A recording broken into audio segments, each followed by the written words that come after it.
Okay. Roll call members.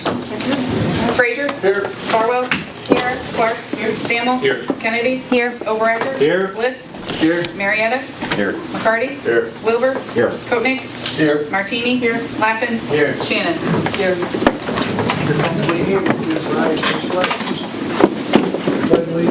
To the flag of the United States of America and to the republic for which it stands, one nation, under God, indivisible, with liberty and justice for all. Okay, we're going to start our meeting today. We have representatives from 4-H of Otsego County, and we do have a proclamation this 4-H month, or 4-H week in Otsego County. And we have a proclamation that will be on our agenda today, but we took some people with us today. They're going to give us a little brief demonstration, as they do most every year.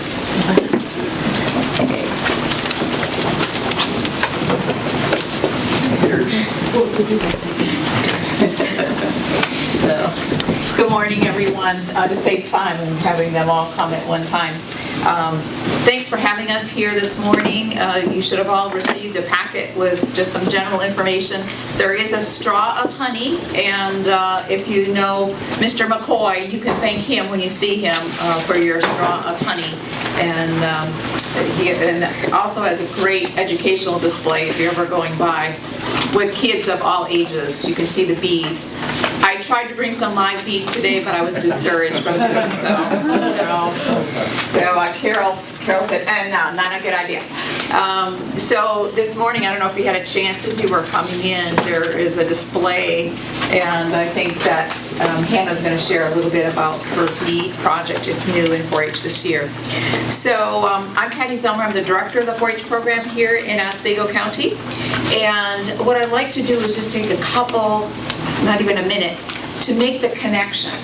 Not everyone knows that 4-H is connected to Cornell Cooperative Extension, because how many alums? I know there's a few alums here. You said yes. Okay, yes. So some people may know about 4-H, but they don't know it's connected and how it's connected. It's connected to the statewide to Cornell and then to USDA. And so here in Otsego County, we've got about 300 members that are involved in 4-H in some way, primarily in traditional clubs, but also we have other after school and those kinds of things. We've got about 125 volunteers. 2 of them are here today, and they're going to have their minute to share with you. And then federally, we're connected to USDA. That's actually who we report to. We report to Cornell. Cornell reports to USDA. And so your clovers that you have on this morning, we thank you for being supportive of 4-H. That clover is actually protected by USDA. And so there's a trademark on that clover so that it doesn't get, that it always looks like the clover. So this year, the spotlight is on 2 different areas, and 3 overall. And I'm going to have the 3 4-H members sharing with you. And Hazel Lippett, some of you, she's a local gal. I understand you're her coach, have been her coach. And Hazel is actually in her senior year in Cooperstown. And I'm very proud to say we have a program, again, connecting to Cornell. It's called Career Explorations. And this year, Hazel was our focus assistant. So in New York State, there are, how many kids came this year? Over 400? And she was one of the team leaders of those 400 teams that go to that activity. And so she's going to be highlighting career explorations and her 4-H experience. And then Tanner and Hannah are brand new. They are just finishing their first year in 4-H. And Hannah's going to talk to you, I believe, about bees, but they do many more things. They're in the Homesteaders 4-H Club. And then I'm going to have Beth and John share, again, very, very briefly, about their experience as leaders and how they see 4-H impacting our young people. So, Hazel, you're on. So I'm 16. I'm part of the Glass Explorers 4-H Club, and like Patty said, I was a FA this year at Cornell, and it was really a great opportunity working with, my group was cardiac engineering, so I got to work with all of the biomedical engineering professors and grad students for the 3 days, and it was a really amazing experience, and one that I wouldn't have if we didn't have 4-H. They actually get to hold hearts and Yeah, it was pretty use cool. microscopes and really cool stuff. Yeah. Okay, so Tanner? I'm Tanner, as Patty said, and I'm 13 years old, and I come from the homesteaders group. I'm not a beekeeper myself, but I have observed and assisted beekeepers as needed, and as well as photographed them. I have attended the state fair teen team and the harvest festival, educating people on how important beekeeping and honeybees are.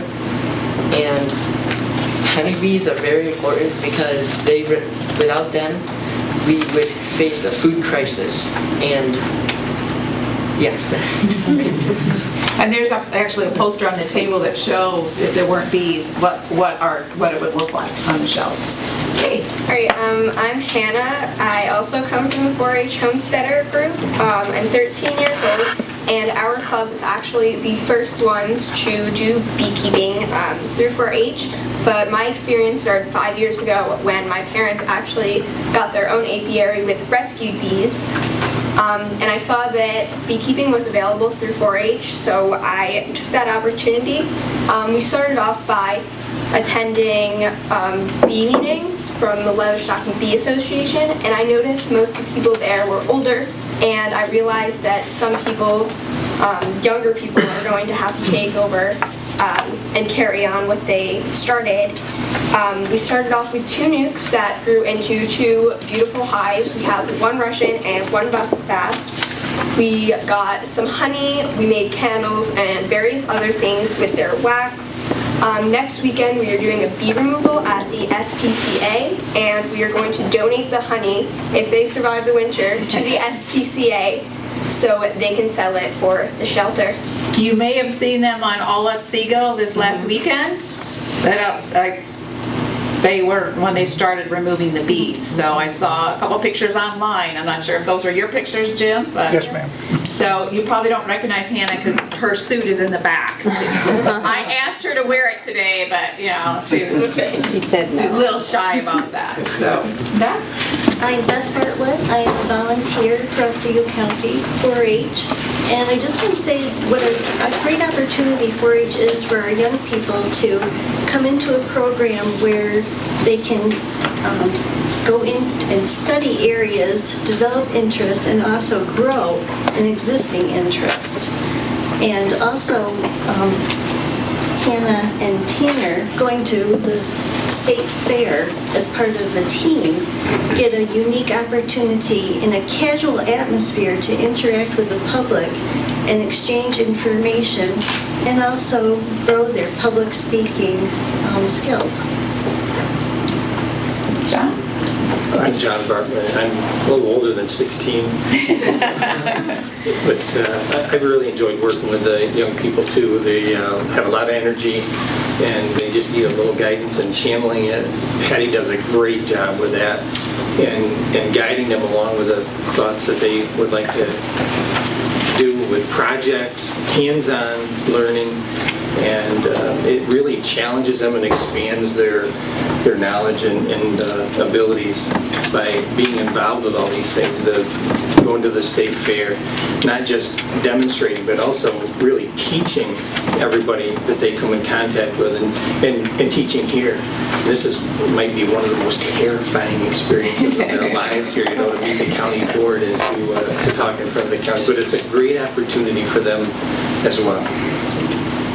Okay. So, have our chair presents. So we have a proclamation here proclaiming October 6th through 12, 2019 as National 4-H Week in Otsego County. I don't know if you want me to read this entire thing, or I'll let you read it.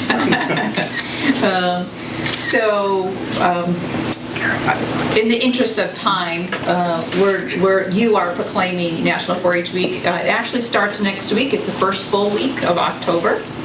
And we are the largest youth-serving organization in the United States. So across the country, there are over 6,000 young people involved in 4-H from the ages of 6 to 19. So, and as I mentioned, we have over 300 youth here in Otsego County. And it's also interesting to see, because usually people think of 4-H as cows and clicking. We do a lot more. Now we do bees, we do photography, we do STEM, anything that young people are interested in. Hannah's a perfect example of seeing that beekeeping was important.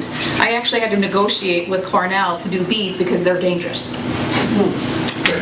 So, just an opportunity for our kids to serve. So, Why don't we have you hold this out front, step a little forward, and we'll get behind so we can okay, all right, yeah, okay, all right. Would someone, Dan, would you mind to look through and push the button, or someone who's comfortable with that? All right.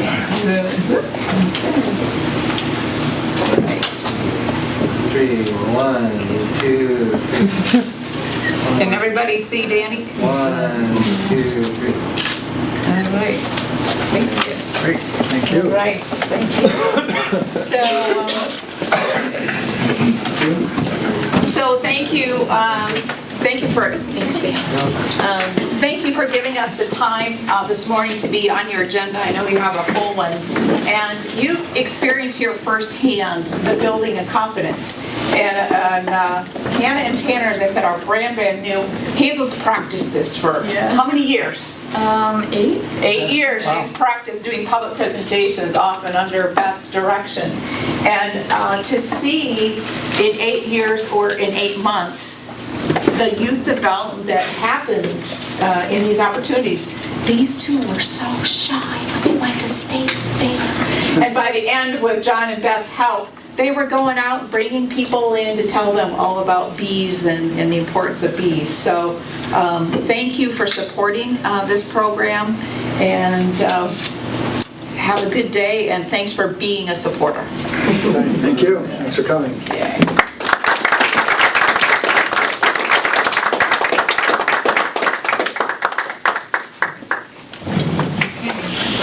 Okay. Now we will move to the privilege of the floor. Yes, sir.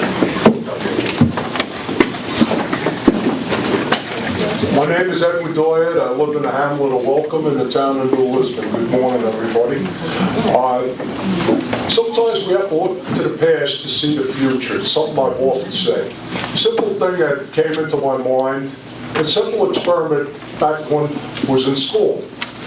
Teacher put water that was contaminated on a slide. You looked at it under the microscope and you saw all these squiggly germs floating around.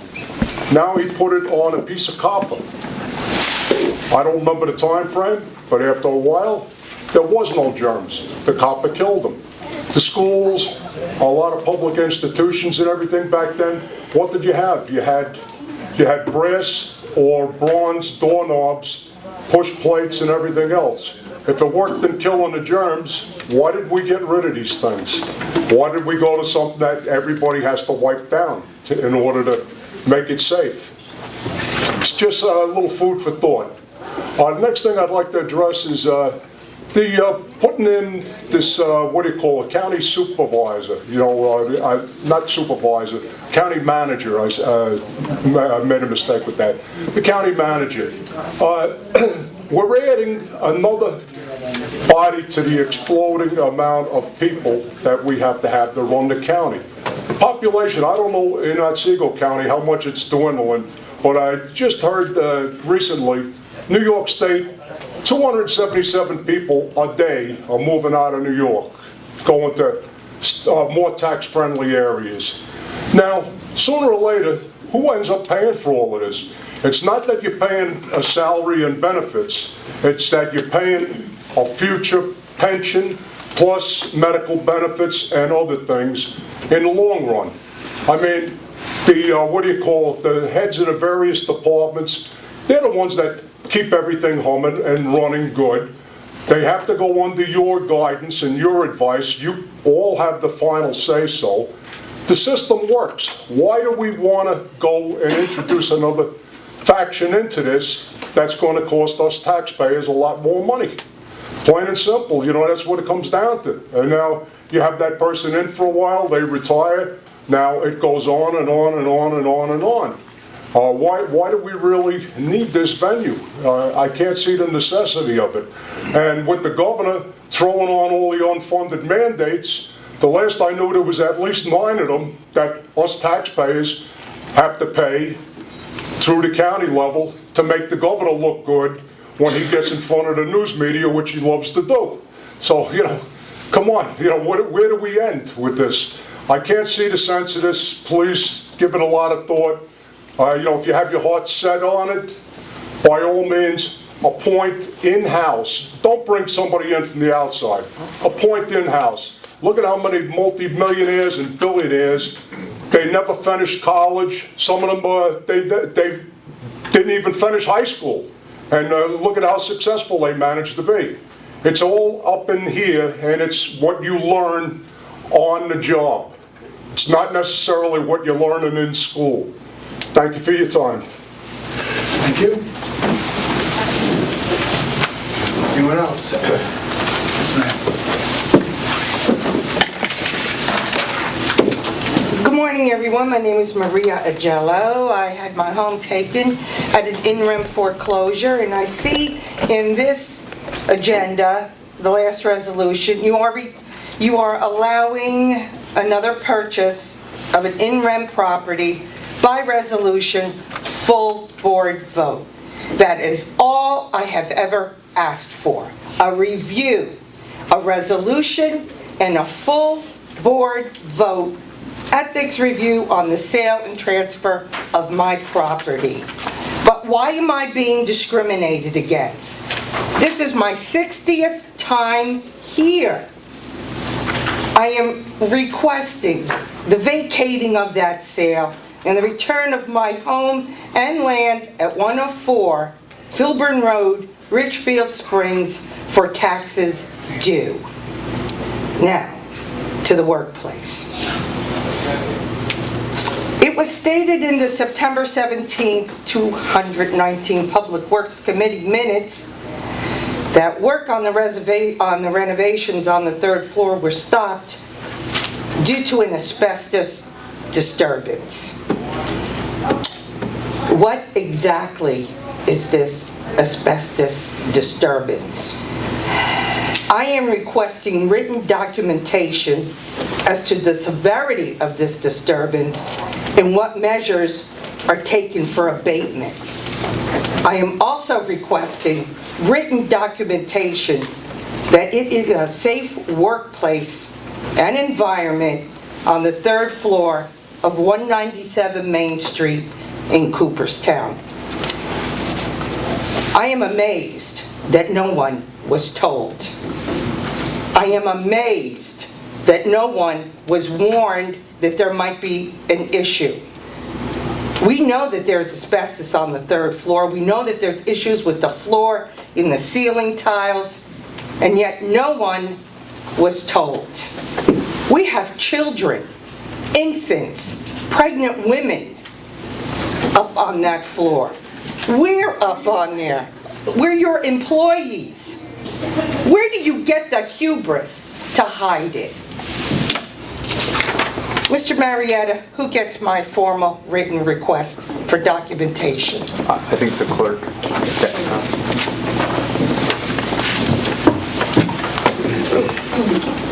You're welcome. I'd like to say God bless to the 4-H people, beautiful children. We are so blessed to have individuals that care about the future. I care about the future too. I want my home back, and I want that 3rd floor investigated. Thank you. Thank you. So I'm Russell Ahrens, and I'm a person that knows something about asbestos, having been a licensed plumber in Eastern Long Island. You opened up a can of worms up there. That stuff's been there since they built the building. It's sprayed on the beams. You know you shouldn't have been touching it. Whose idea was this to go forward anyway? Yes, you do need a county manager. You need a county manager, and then half of you need to go home. So look at your neighbor and say goodbye, because it's going to cost you that much to put a county manager in. I'll tell you what, I'll raise my hand. I probably have all the knowledge needed. I've lived in this community long enough, and I'll do it for less money than anybody else. How's that sound? You know, this county has really got to get it together. And one of the things you got to do is correct the discrimination against this person. You changed your rules. I know what was said that morning in court, Mrs. Kakoma. There was an error on her address. There was a, quote, label over. And you covered it up. And you let this go forward. And you sat for 14 months on this. And all of a sudden it gets transferred. That was the one meeting that you and Kathy Clark were laughing at that meeting. Because you knew what you had to see. She's still laughing. It was so much fun to take a widow's home like this. And now you're going and giving properties back. 55 acres in Milford. Where's it going to end? And who's who here in Otsego County? I think you're going to find out, because sooner or later this county is going to hit the wall, and I think it's hitting right now. This thing with the financials, it's horrible. You're going to find out that the black magic from our former treasurer was raiding, quotes, raiding the reserves, laying off 200 people, dumping a nursing home for half price. I mean, come on. That's not financial management. That was desperation. You better pull it together here. And you better start by giving this person their home back, because this isn't going to stop. Glad to see you here today, John. Good man, this man right here. He ran his county. Supervisors they had there, not representatives, supervisors as I understand. And they have quite an extensive ethics code that if you read it, it will tell you that if an employee buys a property, it's going to be scrutinized. Well, this employee, the one that bought hers, bought it for half price. I bought a little sliver of land a couple years later. I paid 8 times the assessed value. So don't even dare to compare, because I only bought that property to protect myself when I pull out of my driveway, because nobody goes along that road and does the right job when it comes to trimming back so that I can have a safe exit. This county has got to do some thinking before you go ahead and start doing some things. Mrs. Kakoma, return that property and this will end. Then it'll be over and we're going to have a smile. We're going to be glad to leave New York State because you tried to throw her out. And we're not leaving until you make this right. I thank you for your time today. And remember, I want that county manager job. Thank you. Anyone else like to speak? Okay, hearing none, we will move to approval of the minutes of the September 4th meeting. Second. All in favor? Aye. Presentation of petitions, communications, and notices.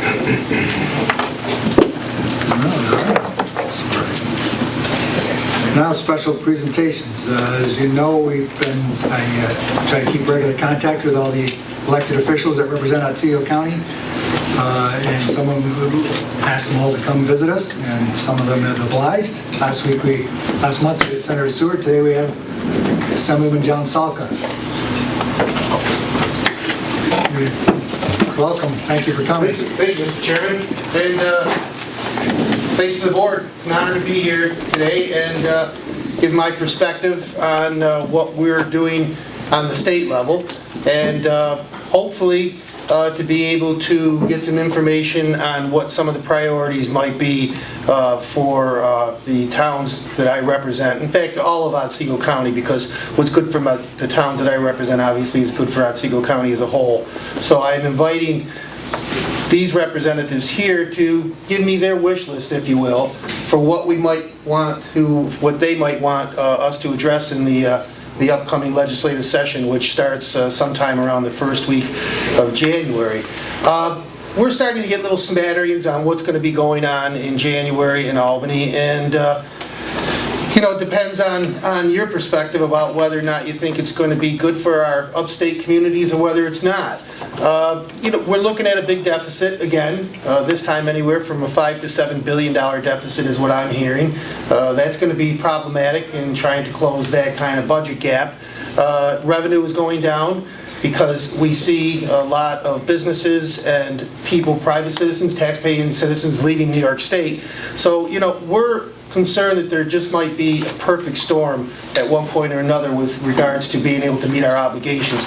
And one of the reasons I say this is in the last budget season, we were presented with a lot of the particulars about the budget. Now, the budget is 11 different bills, and each is kind of a hybrid of all kinds of different interests. You might have education mixed in with social services, and you might have some other agency mixed in with an agency. You think of why you would even, put these together. But what the state does right now is they borrow for their operational costs. Okay, a lot of corporations do that too, but the state's borrowing anywhere from $7 to $10 billion a year in operational costs, just to be able to make pensions, pay for highway maintenance, so forth and so on. If you look at it, we have what they call a debt cap, all right, and that's our line of credit. That debt cap last year was about $4 billion. So there, hence, you have a budget deficit, because the state's borrowing $6, $8, $10 billion, but you only have $4 billion that you're able to access for that line of credit, then you produce deficits. All right, not to get into the weeds too much about how those deficits are covered, and they aren't, but they kind of compound. If you look at the paperwork that we were presented on a long and short-term forecast on that debt cap, in 2023, that debt cap goes to $243 million. So in other words, our line of credit drops to about $250 million. Depends on what we pick up in interest and all that. But our borrowing trend is $6 to $10 billion. So my concern is that when we do have to go and access that debt cap, that borrowing limit, if you will, and we're already spending 2 or 3 times or more now in that case of what we're able to access to pay our operational costs, we've got a real problem. So I presented this question to the chair of finance for the assembly, Helen Weinstein, and the reaction was a shoulder shrug, and the answer was basically we cut programs and we go back to the taxpayers. Well, that's concerning. That's very concerning. Hopefully, we're going to be able to work this out in the next session so that we have a little bit more optimistic picture on how to look at things. But if you can put it kind of anecdotally, the state's kind of like a freight train running right now without any brakes, and there's a brick wall coming up real soon. So I'm going to make sure that I keep my respective boards, Madison County, Oneida County, Otsego County, in the loop about what's going on with regards to the spending, because spending obviously is one of the most important parts of what the state legislature does. We have an obligation to balance a budget, which we haven't done in years and years. All right, so the lack of being able to balance that budget, I'm afraid, is going to come home to roost. So we're very, very concerned about that. We passed almost 1,000 bills in the last session. Again, like I say at my town hall meetings, I wish I could paint some big rosy picture, but out of those almost 1,000 bills, not one bill cut taxes and not one bill cut regulations. So we're kind of gaining this momentum, if you will, on how to manage this huge organization called New York State and how to pay the bills. And so when we look at programs like what the state legislature came up with in this last budget, which was budgeting $100 million a year for the next 4 years for taxpayer-funded campaigns, for matching money for campaigns. But yet our schools desperately need money. Our infrastructure desperately needs to be addressed. So there's a very strange sense of priorities in the New York State legislature. Hopefully we will be able to come up with suggestions and ideas that will add to how we can reform this. And I think, fortunately enough, I've had a good relationship with my counterparts in the New York State Assembly and in the Senate. I have a very good working relationship, obviously, with Senator Seward, with Senator May up in Madison County, and as a matter of fact, Senator Seward and I met as part of the Mohawk Valley 9, which is a group that Senator Seward belongs to, along with Assemblyman Buttonshaw, Assemblyman Smallin, Senator May. We talk about EMS. EMS is a huge issue right now. And it was a great conversation. It lasted 2 hours long, and a little optimism here, okay? A little good news. And we actually were able to communicate a lot of concerns that they have on how to survive their services and how we can help. And one of the biggest components is reimbursement. Last year, we just managed to keep a $550 million cut to the Medicaid budget restored. We got that restored. And that was a bipartisan effort to restore those monies. And now we think that going into the next budget, we'll be able to make some sense out of this, take what we learned out of that meeting yesterday, and we're going to be able to assist our emergency medical services, which just adds so much to the quality of life in our communities. But I just wanted to touch base. Again, thank you, Mr. Chairman, for this opportunity, and let you know, of course, that my door is always open. We're going to be holding some more remote office hours down here in Otsego County. We held some at the library in Oneonta, and it was great. In fact, we had such a good turnout that the librarian had to kind of shift us upstairs where we weren't having so much of a disturbance to the normal business of the library. So we'll be doing that again soon in Cooperstown. Again, like I said, in Oneonta. We hope to have another town hall meeting, the next one being Richfield Springs. We held our 8th town hall meeting in the town of Vernon on Monday night with a great turnout. So I just want to make sure that I'm accessible, that you know I'm accessible, and that we can keep a good line of communication, because it's so important that the counties and the county representatives and the mayors and the supervisors all make sure that they have a good line of communication with their state representatives. I say it like this: I need you more than you need me in a lot of respects, because when you're up there in Albany and you're at 30,000 feet, sometimes it's quite easy to lose touch about what's going on unless you're right there working with the people who represent their communities, and to make sure that I have a good line of communication so that I can take your needs to Albany. And believe it or not, we get along quite well. I know that people say we're not getting anything done like in Washington, but we actually have a lot of communication, bipartisan communication on issues to do with upstate New York. And I think we're going to be able, once we get some of these budget issues taken care of, I think we're going to be able to address a lot of the concerns. Of course, we know that sales tax, all right, the AIM payment is going to be coming out of the county's appropriation for sales tax. We voted against that. Our conference voted against that. We don't think that's fair. Winter recovery money, going to be a long shot if that comes back in next year's budget. And I hear that they might want to chip away, if you excuse the pun, at chips. So, just one more thing. In the last hours of the session, when everybody's scrambling, we're up for 30 hours, trying to look at these bills that we've never seen before and vote on, they restored the winter recovery money, the $67 million. They restored AIM, and they restored another program, I can't remember exactly what it was, at the last minute. My question was, where did this money come from? And they borrowed another $2 billion to reinstate those programs. This is not a good way to run a business. It's not a good way. So myself, Senator Seward, and a group of bipartisans are keeping a close eye. There's a new attitude now, at least in the Assembly. There's a lot of young people coming in who really don't like the status quo, and I think that we're going to be able to work with them and to be able to make some good changes in the legislature this year, or actually next year. So again, I appreciate the time. My door is always open. I'm pretty easy to be gotten a hold of, and I would welcome any thoughts or concerns that you as board members have, and by all means, pass on to your constituents that I'm ready, willing, and able to help in any way I can. So thank you very much. Thank you, Mr. Chairman. Thank you. Yeah. Anyone have any questions? Kind of quickly. Yeah. I did have one. Sure. One of the bills that was passed in the previous session was the farm labor with regards to overtime and paying overtime for farm labor. And I know that that doesn't affect Otsego so much, but I was at a conference where it was addressed where in Western New York it's kind of a hardship on the farmers who are cash poor but asset rich, and they provide housing for the labor and in lieu of cash. So now they're being asked to pay out larger amounts in salary. I was just wondering if there was any chance of that being revisited. It will be revisited, but I'm afraid to say that it might not be of a positive nature.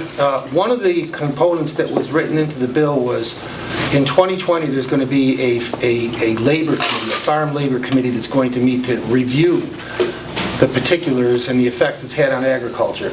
We would hope that with our input, they'll make some decisions and maybe back off, maybe what we call chapter amendments to the bill that will illustrate to them that this bill was bad for farmers in a lot of ways. And it was. I debated the bill on the floor with Catherine Nolan. Right now there's a 60-hour cap. After 60 hours, a farmer has to pay overtime.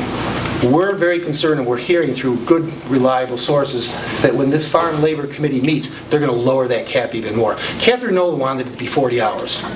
And the Farm Bureau, credit to the Farm Bureau, they fought tooth and nail, and they managed to get that up to 60 hours. But she has expressed publicly that she's dissatisfied with that. She was forced into that decision by the Senate. So we're afraid that when she has influence on this committee that's going to meet in 2020, which is next year, that they're going to lower it to 40 or 50 hours. This bill's been devastating to farmers. Okay, I had a farmer call me. He's 82 years old. His wife is 80. They've been in farming since 1962, dairy farmers up in Oneida County. They had to go to a 3-hour class on sexual harassment. They have 2 employees. One employee is a daughter, and the other employee is someone who's grown up with that daughter. And they had to go through this, pay $25, take time out, go to Utica, get this training, put these posters up. Now they have to show a video to their 2 employees. They said the joke they can do in our living room because that's where they spend a lot of their time. They have to show this video on sexual harassment and employer harassment, had them sign these statements. They've got to do it regularly. So now what's happening is, for instance, farmers who employ their family, if it's not immediate family, brother, sister, whatever, and a lot of farmers have cousins and uncles and that working on, now those have to be treated as employees that they have to pay workman's comp on. It's interesting. When I debated with Catherine Nolan, I said to her, all due respect, and I'm not looking to snag you, madam, but we keep up on this because I have a rural district. Do you know what the price of milk is today? And she said, well, no, I don't. I said, well, at that time it was like $17.10, $100. And I said, do you have any idea how much it costs to produce that milk? No, but I guess you're going to tell me. And I said, today it's about $20.40. So obviously, right off the cuff, these guys are losing money. Do you understand the gravity of the bill that we're debating here today and how it's going to hurt those farmers who are already working at a loss? And she just said, they'll figure it out. So, I mean, her claim to fame was she was born in Syracuse, lives in Queens most of her life, but she knows farming because she was born in Syracuse. Well, last time I was in Syracuse, I didn't see too many dairy farms. I mean, you see a lot going in and out of Syracuse, all right? But the farm bill has been harmful to farmers, and some in Otsego County, Meg, some in Otsego County.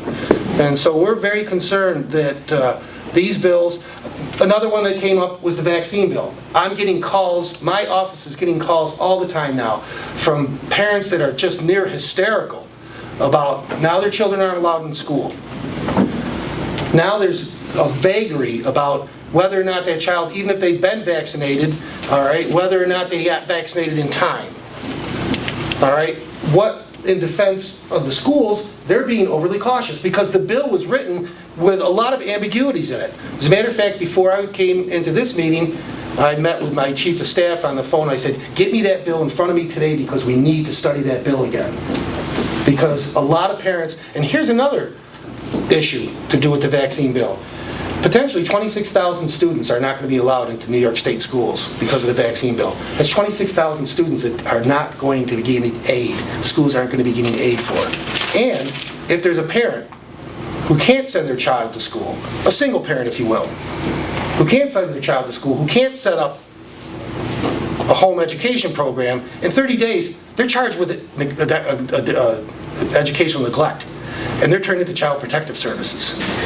So you have good parents that are looking at the possibility of being turned into Child Protective Services.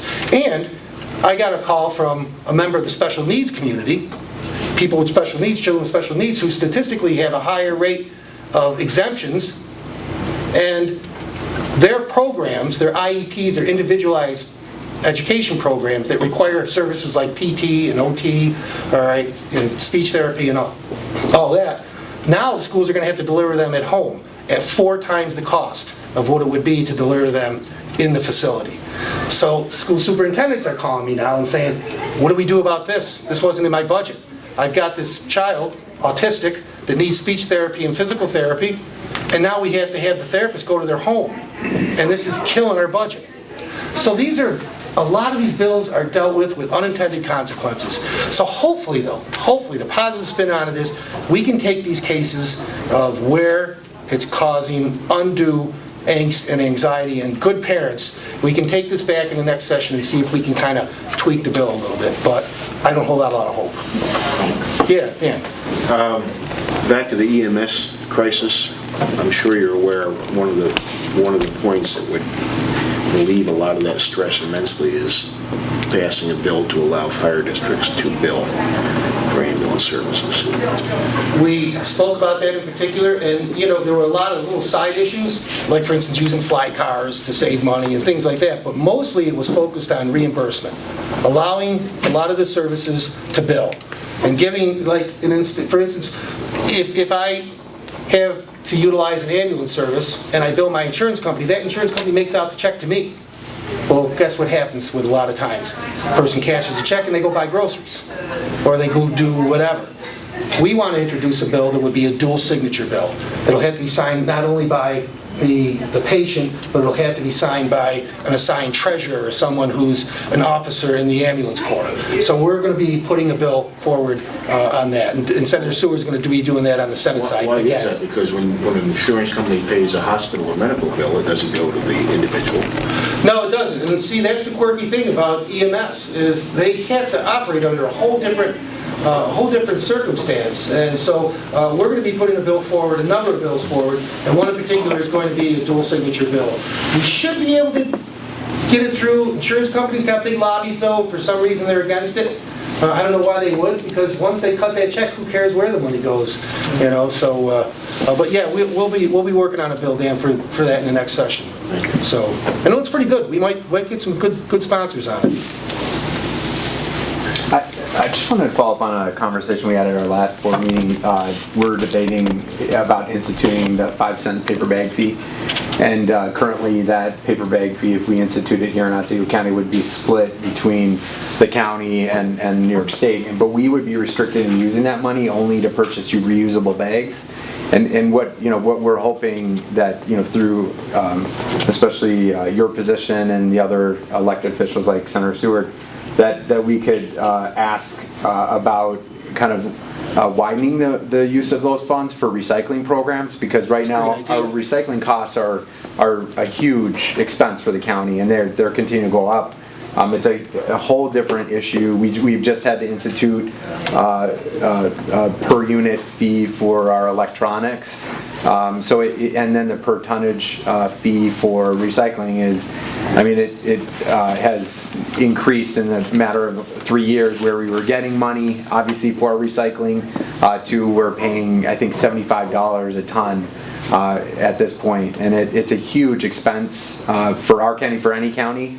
And so, to restrict that paper bag fee, which has, good intentions in mind, just to purchase of recyclable, reusable bags, we would hope that there would be consideration for widening or kind of a broader purpose around recycling. And that's a great idea. As a matter of fact, I'll be in Albany next week, and we have these regular staff meetings in Albany, and we go over the bills that we want to introduce and to sponsor, and that's a great bill. And so what we do is we take the intent to the bill writers, and they work their magic with the political speak and the legal speak and all that. But it's interesting, because I was just talking to someone who's involved in solid waste in Madison County, and they had a stellar program, an award-winning program. It's costing them close to $1 million a year now.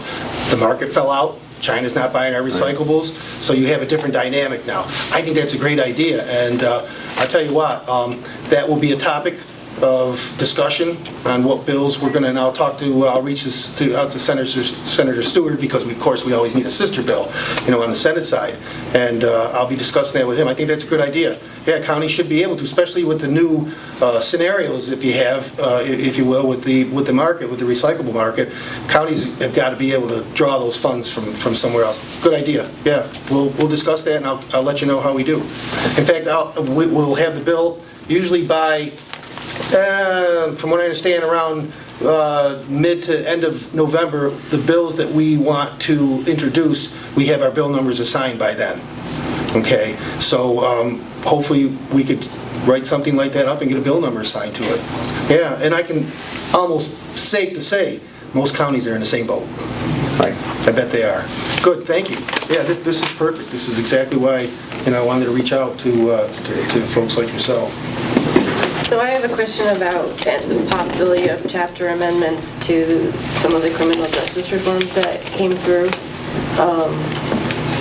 In particular, the cashless bail. Do you know if there's any chance that will be changed, or if the state, there's any talk about increased funding to district attorneys' offices or sheriff's departments regarding discovery? Nothing as I know at this point, and when that bill came up, I called my respective DAs in all three of the counties that I represent, either whole or part of, and then I called law enforcement, county sheriffs and all that, just to run it by them, because this is their expertise. And they said this bill is a disaster. As a matter of fact, I just printed up a list this morning of the offenses that now people can be charged with. Aggravated vehicular homicide, okay, cashless bail, not required, bail not required. Some very, very serious charges that you no longer need to have bail presented or posted for. No, there hasn't. Will there be any chapter amendments? It's really hard to say. The problem is, once these bills are signed by the governor, they pretty much get a life of their own, and it's very, very hard to change them. But I think, hopefully, people will start to realize, and look, here's the reality. The New York State Legislature right now is driven by downstate, okay, both on the Senate and the Assembly side. What downstate's priorities are much, much different than upstate New York's priorities. And we understand that, and we're willing to work with that. But it's frustrating in a lot of respects that, for instance, the governor proposed a $150 billion infrastructure bill. All right, $50 billion of it already is being earmarked for the MTA. Another $10 billion is going to be earmarked for the Long Island Railroad. These are monies that really should, we're hoping, and we're trying, and we're fighting our tails off to try to make sure that these monies that should be coming to upstate New York aren't being funneled. But when the key chairpersons of these committees that decide, in a lot of respects, where these appropriations go, are from downstate, it makes it hard to make the point that we need these monies, we need these kind of resources in upstate New York. But again, the possibility of being able to work together is strong. And I established myself in the last session as someone who's willing to work with whomever I got to work with in order to get the job done. I worked with Senator May, who's a Democrat. All right, she helped me on a couple bills of mine. We're working together on a couple projects. I'm working with Congressman Brett Deasy right now on a water project up in northern Madison County. There is good bipartisan support. What I need is to have the people who are in the know, reach out to people like myself, and then I go to the respective committees representing the opinion of the people that I represent. And sometimes that works and sometimes it doesn't. Criminal justice reform is real big. See, New York City, the environment down in New York City is unfortunately, a lot of people, poor people end up in jail. They can't post bail. So why should somebody who's wealthy be able to post bail and get out of jail for the same offense? I know that's a philosophical issue too. But it's more than that, it's a practical issue. So, these are the debates that we want to have, and so hopefully we'll be able to reach some kind of compromise so that the cashless bail, I voted against it. I had to. I just had an overwhelming response from the people in my community, from law enforcement, from the district attorneys, the assistant district attorneys, that said this is not a good bill. And that's what I'm there for. I'm not there in a lot of respects of trying to decide what I think about something. It's what the people I represent think. So we're gonna try like heck. And I'll just add to that. I think that it is a problem still up in Otsego County. I learned that on average last year, 62% of the people in our jail were there without a charge. So I think over the big picture idea of cashless bail and making it more fair for people who can't afford to pay is a good one. I just see that perhaps this bill has a lot of flaws that needed greater consideration. And so I'm hoping that we can amend it or take some of those things into consideration. And the option is always there. The option is just one more quick thing as far as unintended consequences. We had a bill that was proposed and was passed that requires people who produce a certain amount of food waste, they had to dispose of that food waste in a particular way. Okay, recycling and all that. Great program, great. My question to this prime sponsor was, so who's gonna oversee this? Because a bill is no good unless it's got some teeth to it, unless someone can monitor it and enforce it. And she said, well, the DEC is going to do it. I said, oh, okay, they've got a lot of competent people there. Good. So what's their take on it? Well, we really haven't discussed it with them yet. So you passed the bill that the DEC is going to administer, and you didn't even tell them that they had to administer it. So now what will happen is the DEC will take a year or two, all right, to write a policy and get something in effect, okay, and then it'll take another year because, that's the way we had an ophthalmologist bill that I sponsored that allows them to prescribe medications. Ophthalmologists couldn't prescribe medications. Someone came into their office with an eye infection, they had to send them to their GP, okay, or an emergency room to get a prescription for an antibiotic cream. We got it passed, but it was such a watered down version, nobody was happy, and it took 8 years to get that bill through. It took 8 years. So, it's a slow moving animal, but also in some respects, knowing what I'm picking up, the information I'm picking up, how I'm getting more comfortable with the job and what I have to do and what I have to know to do it, I think we'll get things done. I'm guardedly optimistic that we're going to be able to get things done. One more quick question. Yeah. Sorry. Hopefully the answer will be quick. Unfunded maintenance, I would have to say, is the biggest concern of every county. And it's getting worse and worse every year. And recently, when the 8 municipalities was cut, the solution was to have the counties make these municipalities whole through a sales tax they haven't even realized. I asked Senator Stewart, he didn't know, I'm going to ask you the same question.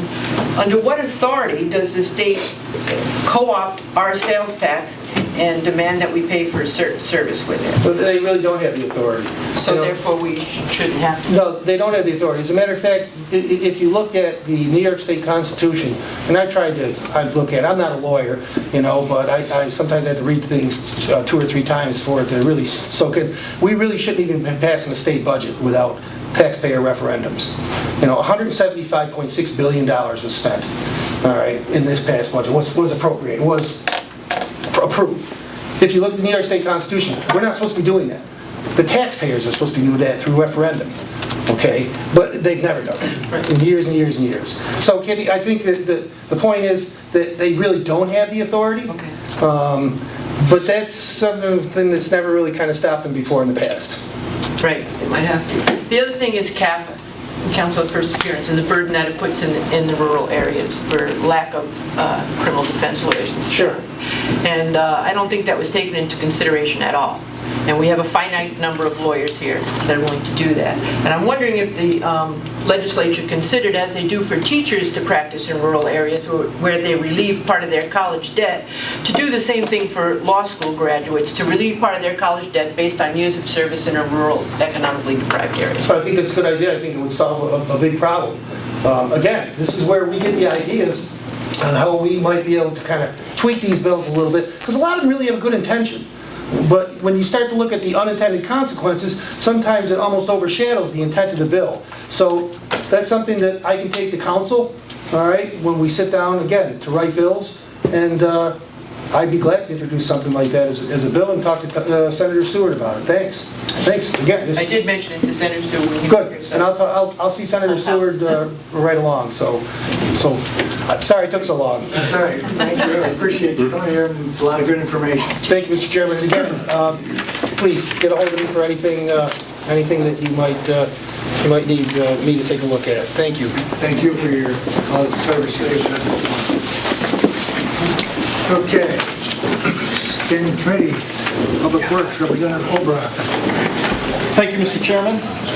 First off, I always would like to start off with our Public Works next meeting, which will be October 15th, 9 a.m. at the second floor conference room. And then also our fall safety days, which will be held down to the Highway Department, October 9th. I will be the acting chef on board, helping to provide delectable goodies, so you're all welcome to come down and see one of your favorite reps actually cook. How's that? I was told today that I was going to change up my my updates as far as highway and building services go, and the response I got back from someone said, is it going to be shorter? So, with that in mind, the main thing I'd like to focus on, potentially with the highway, after going through the budget review for highway, and very reluctantly, we reduced it by almost $900,000 to help close our budget gaps. The impact, of course, moving forward is immeasurable. So one of the things that we have been, again, discussing in Public Works is another source of revenue streaming. We have batted around the idea of a road maintenance fee to be exclusively collected and used for the updating and paving of roads. Now, I travel a lot. I recently stayed out in Starksville, Mississippi, and on my bill for my room rental that I had a state tax of $11.48, a miscellaneous state tax for 26 cents, whatever that was, an arena fee of $12.74, and a city tourism fee of $3.28. So added to my room charge was a total of fees and/or taxes of $27.76. When I quote my room, those things are never explained until after the fact. So just kind of got my mind going, and what that would do, if we could have a serious discussion moving forward of adding a road maintenance fee set up on our room rentals that Otsego County has, it really takes the burden off the local taxpayer. I mean, I do not rent my room when I go out because of the added fees, and it would potentially give us some much needed revenues.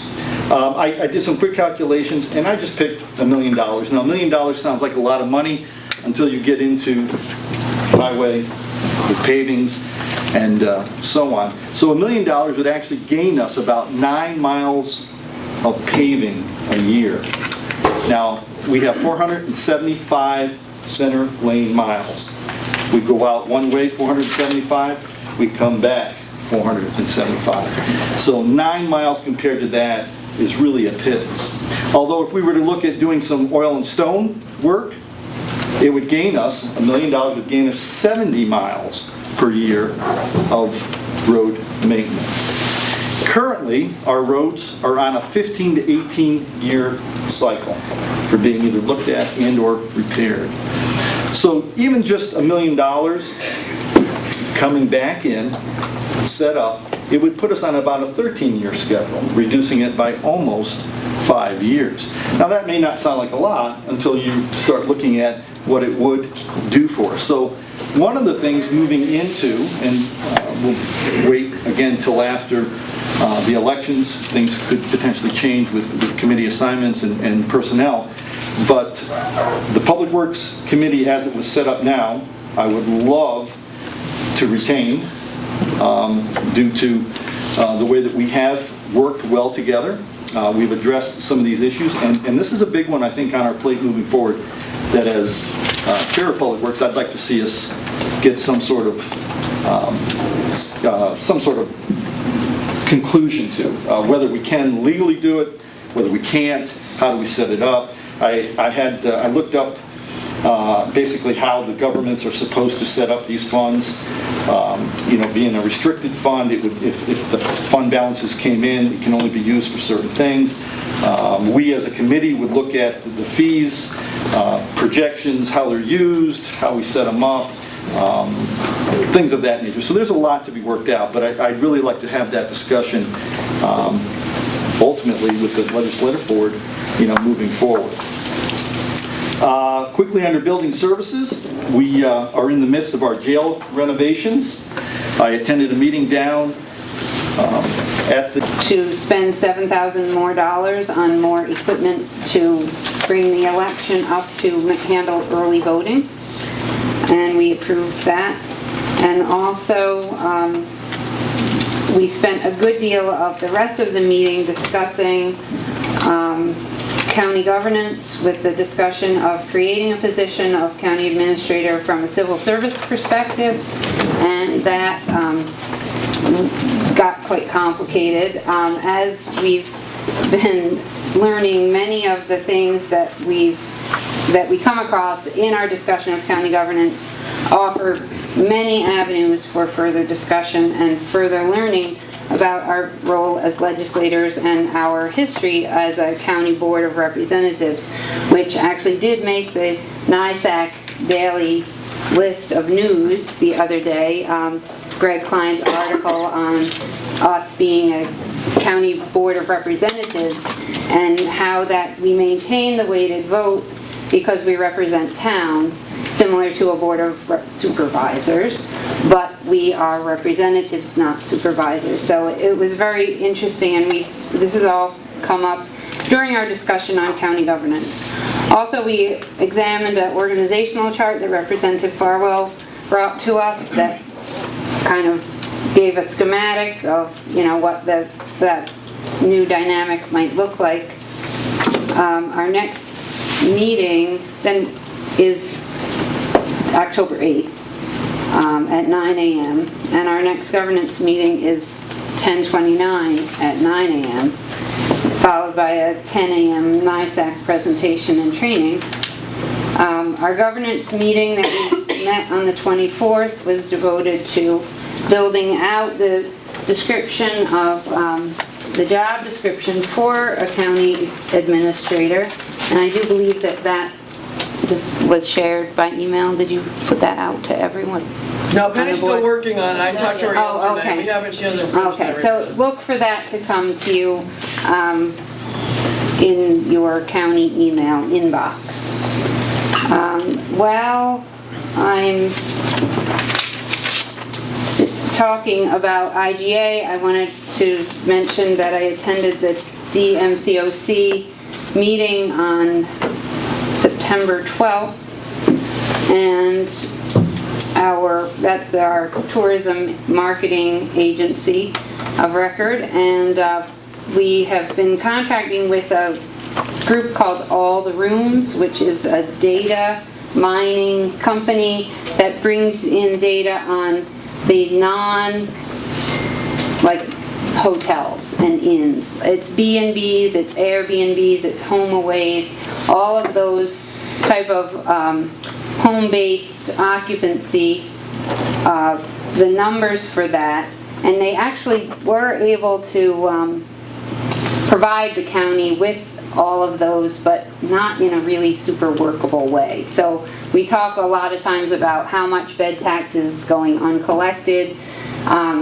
We did have a list, but it was done by like the direct geographical location, not a street number or name. So there is some work that can be done to triangulate where these places are and make sure that we are gathering the occupancy tax. And our county codes department does tell the people when they're doing the building that you need to register to pay the occupancy tax. So just to say that we are addressing some of those concerns about how much of it is going unreported or uncollected. Just some numbers. We were at a 51.2 occupancy for all of those kind of home away businesses. There has been an increased supply in the number of rooms available over the past year. But our revenue, even though the occupancy rate was down a little bit, this is in the home, not in standard hotels. The revenue was up 53% from year over year. So there were people staying in that situation, and actually our sales tax is tracking 3.6% above the forecasted level, and on a statewide level, sales tax is tracking 3.3 above. So I feel that our tourism-based economy is actually helping us do a little bit better on sales tax, and we do know that, but it's good to have some affirmation. The DMCOC is beginning their 2020 Partners Program in November, and I do want to bring it to the board's attention, and I think everyone might know this, but just in case you don't, our DMCOC has answered an RFP from Schoharie County to become their tourism agency of record, and they have negotiated a contract with Schoharie County, and it will change. The board will add 3 people from Schoharie County. It will also change the administrative level. We'll add an admin person. Schoharie will be paying in to cover the overhead and the salary of the new person. So actually it will reduce the operating cost of the Otsego County-based agency by expanding into another county and having them pay for the services. Any further questions on that, I'm happy to answer as far as my knowledge of the contract will allow. That is my report, so now I'm available to have questions. Thanks. Just a quick question about that. So if their operating expenses in Otsego County are going to be lower, do we need to rethink how we're going to do the contract? Well, they were made that to get based on the contract that we have had approved for them already. Because we haven't actually voted on that, have we? Actually, there is more confusion about that, I'm sorry to say. Okay. But we did vote on it in the administration committee. Okay. But upon review of minutes, we couldn't find where we had approved it in the IGA committee, which I had thought we had, but thorough search of the minutes could not reveal that, so I actually had to invite Jim and Ken and Cassandra back to our meeting on the 8th. So the full board hasn't voted on it. And the full board has not voted on it yet, no. So was there any discussion in either, flirting out. Kathy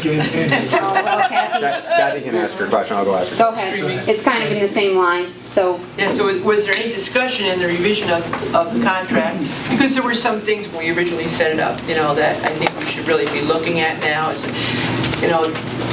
it's based on increase in revenue and bed tax. Yeah. So I can increase my revenue and bed tax simply by increasing the rate that I charge for the room. Without doing any extra work, it's now $5 more, you increase it. They're going to have the same staff, as I understand? No, they will be adding a person. One person, yes. Then will be totally dedicated to Schoharie County? Are any of the current people going to be working on Schoharie County? Okay, so let me see if I can get this right. So they right now have Cassandra and who's the executive director, and Jacqueline. And they're going to have Jacqueline become the Otsego County specialist, and they will hire a Schoharie County specialist. Then Cassandra will oversee both of those people. So the exact job duties are being worked on before our next meeting in November. So I could speak to that more thoroughly in November. Yeah, but did I cover everything that you asked? And the amount of revenue they're getting? Oh, I'm not sure if it's how public it is, but, well, they executed a contract with it, so I'm sure they would have had to sign it. It's $150,000 a year. So just a couple things on the destination marketing thing. I mean, Jim Miles did send us all an email about them responding to that contract. And again, I'm not saying we're going in that direction, but it's just a reminder that the overall bed tax revenue they're taking is around $400,000-500,000. There's a lot more money that's generated by bed tax that the county is already allocating. So I think it's a little short-sighted to be talking about reducing their allocation when their argument is that we should be giving them more money, because the more money that you invest in tourism, and they can point to statistics and they can point to other counties that they can increase bed tax and sales tax even more. Simply by spending money. I've said this a couple times now. The only revenue growth this county is seeing is in sales tax and bed tax. The positive here is that one of our partners that's solely funded by a tax mechanism that we put into place is doing a great job, and that they're leveraging their capacity and success to now even grow even more by taking on Schoharie County, which gives them more revenue, more staff capacity that benefits Otsego County. And I know this personally from some of the conversations, and Cassie's on the Cooperstown Chamber Board, and this is a benefit to Otsego County, not opportunity to reduce money that we're giving destination marketing, because we're benefiting significantly from the great work they're doing, and that's how Schoharie County was able to they were able to win that contract. We're not giving them enough money. They're a two-person operation.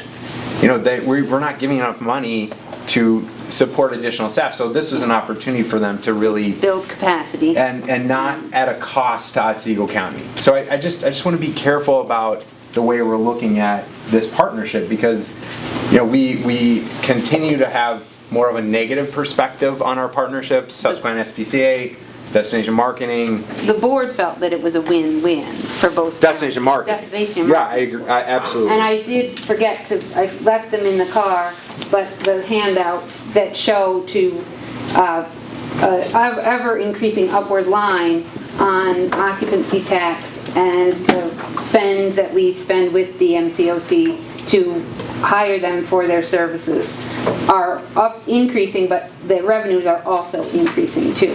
So I feel that it is a good partnership, and I did endorse the move to go in with Schoharie County. I felt it was a positive step. Danny, did you have a question? I guess my question would be, are we potentially competing for the same set of tourists? Or do they have to choose between Schoharie and Here's Otsego? the thing that I was told during the meetings, that Schoharie County does not have a huge amount of hotel rooms. They don't. And that potentially anyone who would come to Schoharie to visit might end up staying in Oneonta. I mean, it just might happen. Well, they already are. And or Cooperstown. So they felt that, by boosting Schoharie County, we actually might inadvertently also help ourselves as well. This board, several years ago, we chose to eliminate our tourism department here.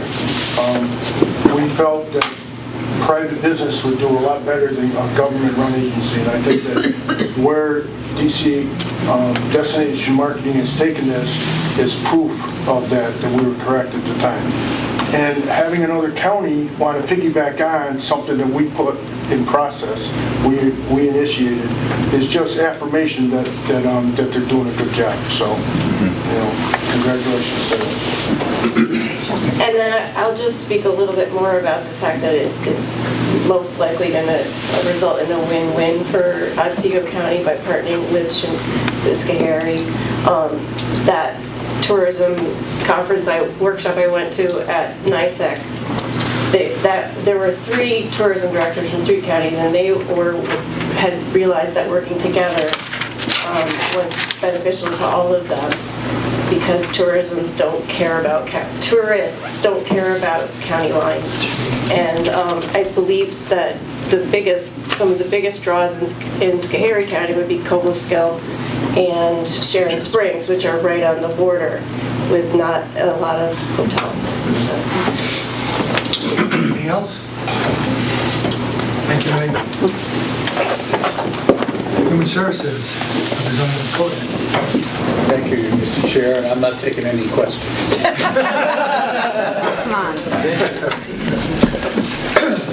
We met on September 18th, and like I'm sure many of the other committees have been doing recently, we spent a good deal of time on the budget, as we do every year, and nothing unusual or remarkable to be reported on the budget. They always do a very good job of assessing the needs and explaining it to us in a way that we can understand. It's incredibly complex, and the budget processes that we're going through in the Budget Committee will continue to depend a little bit on the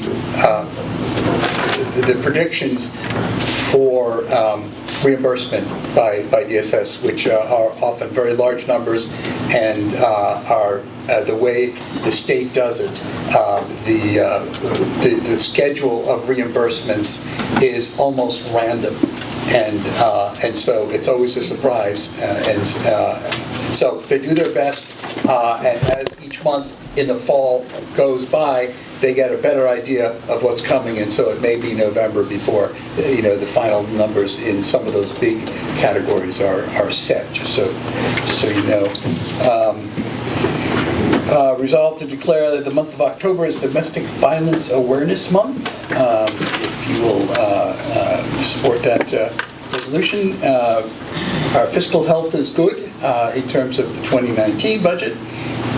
Did some budget modifications, approved some non-mandated trainings, and as usual, approved some vacancies. It's, as you know, it's HEAP time, and HEAP requires a whole bunch of part-time workers, temporary, and other things as well. Eve reported on a meeting with the Leatherstocking Funeral Directors Association. You may know that the county is responsible for funerals and burials for indigent persons, there was a discussion about the rates, which have not been updated since 2007. That's ongoing, and the DSS folks will be coming to the Health and Ed Committee, yes, we'll be coming to on October 7th, so that's in the future, to talk more about that. Cost allocation is the process of taking expenses that DSS expenses and finding ways to get reimbursed for them. Almost always partially, the leadership team were talking with the IT department and the Vineski Group. The Vineski Group are contractors who are helping us through that tremendously complicated maze of reimbursements as time goes on, and helping us figure out how to charge, to get reimbursements for some of the services that the IT department provides for DSS. We've also talked within the last month of cost allocation for our fleet of vehicles. see how that works, and also in some of the expenses down at 292 if DSS ends up having offices there. So that's ongoing, and the services of the Vineski Group is, I think, going to be very good for us. Talk a little bit more about building security. Tiny homes are coming along well. The excavation for the geothermal pipes should be ongoing pretty soon. Did I see that? How's that going? The excavation for the geothermal pipes in the tiny homes? It's supposed to start today, but I haven't seen the contractor show up yet. Okay, it's rainy. He's probably staying home. Okay, thanks, Doug. Our next meeting is Wednesday, October 16th at 10 a.m. On the third floor conference room in the DSS offices. Any questions for the chair? Said he wasn't taking it. That's the key. You just have to be firm.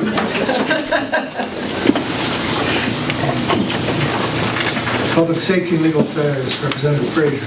Thank you, Mr. Chair.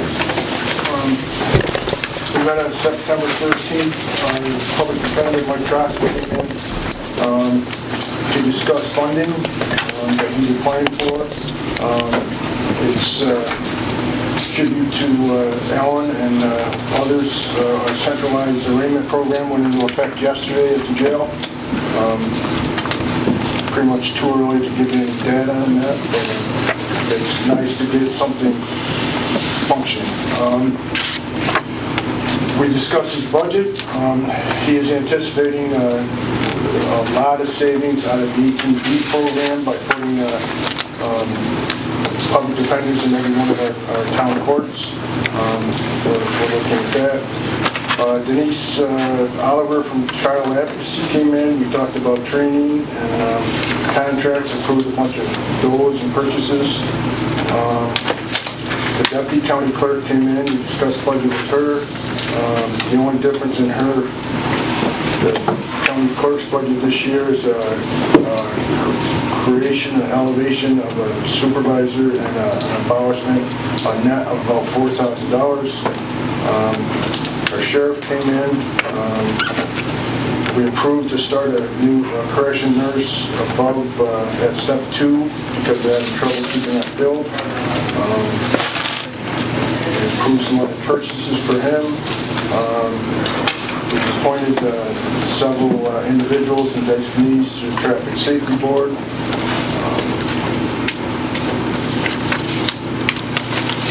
We approved the purchase of a new ID system for the sheriff. His old one is going to be donating to emergency services, so all our firemen and EMS can get their badges done. We already talked about change orders at the jail. That was a topic at our committee meeting also. We discussed further discussion with the sheriff about his budget. He was given permission to add 3 correction officers and 3 deputies in his 2020 budget request. We discussed pre-employment screening. The board chair and the county attorney came in. We had quite a discussion, and we've elected to approve payment in the amount of $200 to any of our candidates for deputies or correction officers to go through the pre-employment screening. Equal Bullis came in. We talked about security, as Representative Kutnick discussed, and the sheriff may be providing that for our security officers next year at 242 and the Meadows and possibly other places. Art Klingler and Dr. Jones, Raul Bryan, and we had guests from the city of Oneonta, the Oneonta Fire Department Chief Pat Pigeon, and Assistant Jim Maloney. Talked considerable length about the stress put on the paid fire services in the county due to mutual aid and the lack of volunteers and yelling outside, putting pressure on the paid ones and what they can do going forward, how they have to cut back some. So the lack of volunteerism affects everybody, the paid services too, and that's the point I'd like to get across. The staff levels are low and the call volumes are high, and it's stressing the whole county. In Otsego County right now, we have, there's multiple groups across the county that are working together, towns and fire districts working together on a micro level to see how they can affect the areas that they service, how they can improve their service. The groups include dedicated fire and EMS providers as well as many elected officials. The membership represents nearly half the total number of towns and districts in the county. So half of the local, at the local level, are working together, and I think that it's time probably to recognize it actually is a countywide problem, even in the city. I mean, before we've been talking, well, it's not a problem in the city, they have their pay. But it is a problem in the city because the lack of volunteerism is stressing the city. I think Otsego County needs to explore ways to help supplement a volunteer EMS system, and this should be a top priority going forward. So, and I believe any of my committee members would tell you the same thing. They're hearing in their local districts, they're coming to our meetings. Is Eric here? Eric's not here. Eric forwarded to me the S County MRF. I forwarded that on to my committee. It's excellent. They've done a lot of legwork. I think we're going to be looking at that. I truly think going forward that that's one thing government should be doing is safety and taking well-being of the people we represent. And that's one area that I think we're going to have to, in the future, come up with some type of plan that may be flexible, because it has to move, it has to be able to shift, and be cost effective. You know, in addition to that volunteer portion of it, even the city, their volunteer numbers, their volunteer portion of the fire department is down dramatically. They can't even call in squads like they used to be able to. Art Klinger, so that was a long discussion. Art Klinger and Victor Jones stayed, and they spoke to us about the updated fire training center, the RFP, modifying it, getting it put out again. Rob O'Brien discussed several tower management RFP. We received the encryption equipment for the law enforcement, and we filled 2 vacant funded positions. And then we discussed Rob O'Brien's 911 budget. Dan Naughton came in, as we spoke earlier, with criminal justice reforms. We're going to be hiring new probation officers for the county to handle some of the criminal justice reforms that are mandated down to us. Tony Gentile came in and we discussed his budget. This year's budget is very good, and he may be cutting some back on next year's. Our next meeting is October 17th at 1 p.m. here at the county office building. The ATI meets on the 17th at 9 a.m. Fire Advisory Board meets at the Meadows at 7 p.m. And then this Thursday is the 60th anniversary of our jail ministry, and that celebration is at 5 p.m. at the Quality Inn in Oleana. Anybody like to attend? Any questions? Meg first. Oh, I don't have a question, Ed. I just would like to affirm what you were saying about the towns working together on this project for EMS and how to address the, I don't know if we could call it a crisis, but it will become one if we don't do something. But I was at the New Lisbon Town meeting the other night, and I was charged with mentioning 4 county employees who have been very supportive of the process, very helpful. Their work has been exceptionally well done, and very supportive of the EMS Shared Services Initiative. And I would like to say that Victor Jones, Bob O'Brien, Art Klingler, and Bob Satriano were all mentioned in a very complimentary way, and just would like to share that with the board. And I also know Eric Scribner. Eric's been in several of those meetings too with us, and he's done a great job. So, So we've had a lot of support. Going forward, he will be very important to them too, so. With the shared services Yes, piece. yes. I'd just like to make a comment and point out that the positions that the sheriff has requested in the jail and also road and also probation are all a direct result of the impact and the stress that the justice reform has put on us. All unfunded, all as a direct result of that. Just one more comment. At the NISAC Board of Directors meeting, Steve Aquario was, one of the things that we voted on as a resolution was to ask the state to consider funding some of those justice reforms because the burden on the counties it's monumental, really, and well beyond what the initial estimate was by Albany. So we did vote to put that in as a platform piece for this next budget year. We can always ask, right, John? Yeah, as a matter of fact, there was an amendment that was proposed to give this some time for the counties to be able to digest and to implement and to fund, and that amendment got voted down. So, Under the discovery requirements, the sheriff is telling us that all of our body cam footage, when an arrest or an appearance stick is in, has to be copied and given to the defense attorney within 10 days. The sheriff contends that it's going to be 20 minutes. It's fine, but We're wordsmithing. Right, 50%, yeah. Okay, thanks. Thank you. Health and Ed, Representative Stammel. Thank you, Chairman Bliss. Health and Ed met on September 9th. Committee heard from Brian Corn. We discussed phone system upgrades at 242 Main Street, and the committee voted to purchase a new phone system in an amount not to exceed $55,000, and that passed.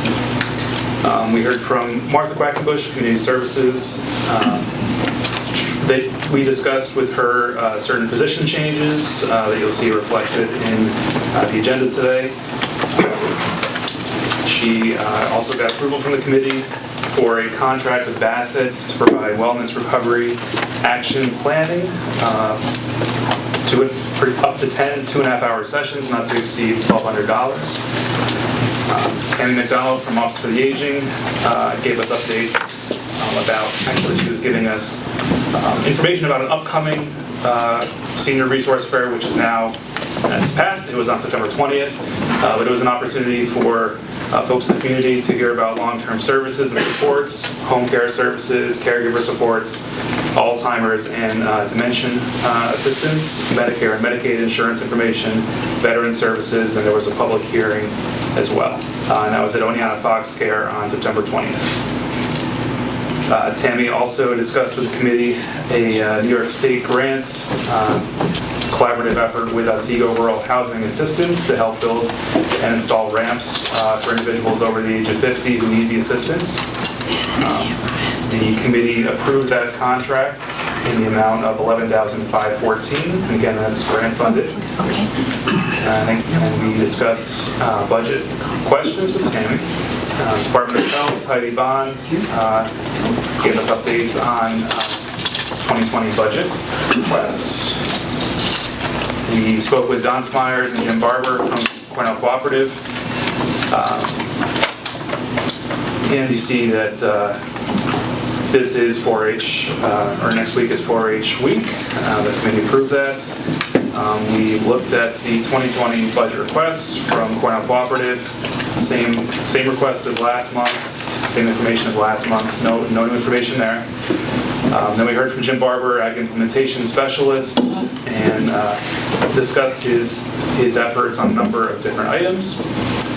Discussed program expenses, administration expenses, Mr. Barber's work on the Source Otsego app.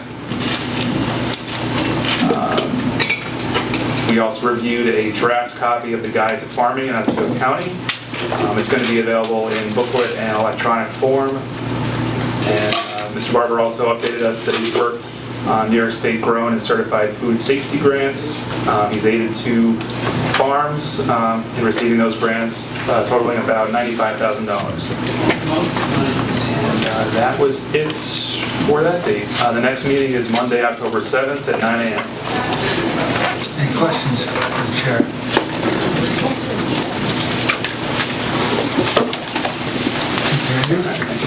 Actually, I just had one quick question going back to Human Services and Eve attending with DSS, and I just know this issue came up through the strategic work plan that's being finalized for health and education that I'm hoping, if I can't come on Monday, I'll at least forward it to health and ed, so you have it. But the coroner, there was a discussion with the coroners about, and it's technically in the work plan. I don't know if health and ed will decide to keep it, but this idea of possibly doing an RFP process that would tie back to DSS concerning the actual funeral service, picking one provider.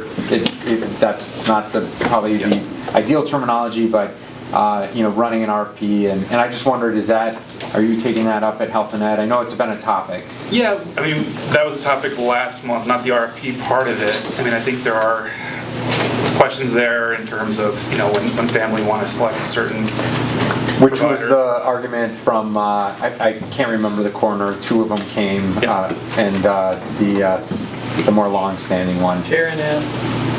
What was Terry Knapp. Yes, Terry Knapp, yeah.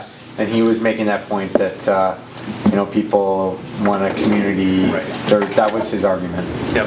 But it was financial consideration as well. No, it's worth exploring more, for sure. So we'll continue that discussion, along with many other with the coroners. We could have a contracted rate that any funeral home would do that. That's another approach, yeah. That's the rate, yeah. And that would be good to connect DSS into this conversation. Thank you. Thank you. Sweat, Representative McCarty. Thank you, Mr. Chairman. We met on September 23rd. Aaron Sullivan, Director of Solid Waste, requested a amendment to the solid waste contract with Casella to include chargebacks on collection of electronics, specifically TV monitors and commercial grade electronics. That would be a $12 per unit fee. Also, we talked about the smaller electronics and like cell phones and monitors or whatever. And we decided to leave that free of charge. The state grant has gone away for electronics, so we need to charge for those, and now you'll see that in Resolution 254. A cooperative extension came in.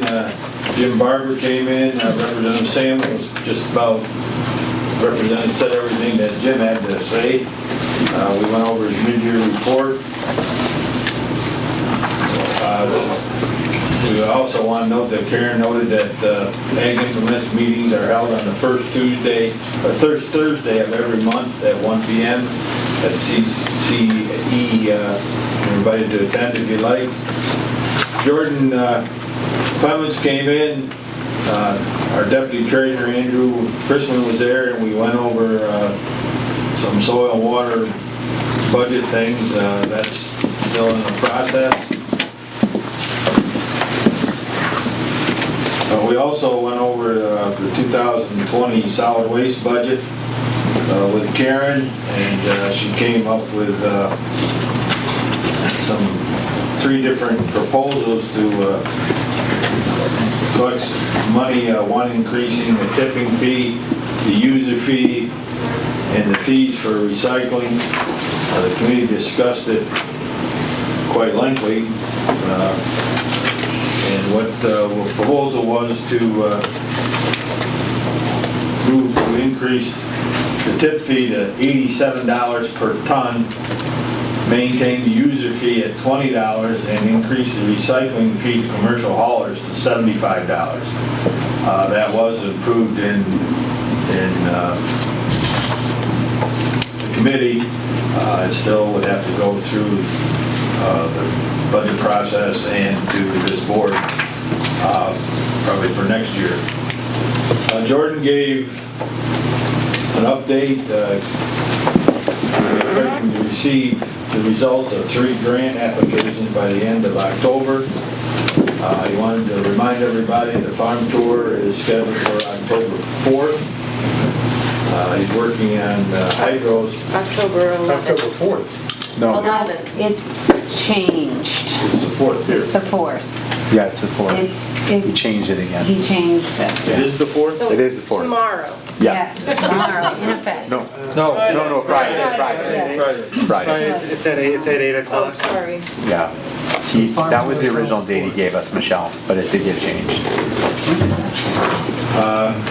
Still 9 a.m.? You wanted to... 8 a.m. That changed too. Thanks. I missed the bus. They're using the trolley this year, so. That's what I thought. We have a lot of Okay. people coming. Or 2 trolleys. Watch out. And also, he wanted all the towns and everyone to know that the hydro seeder is available to borrow if somebody wants to.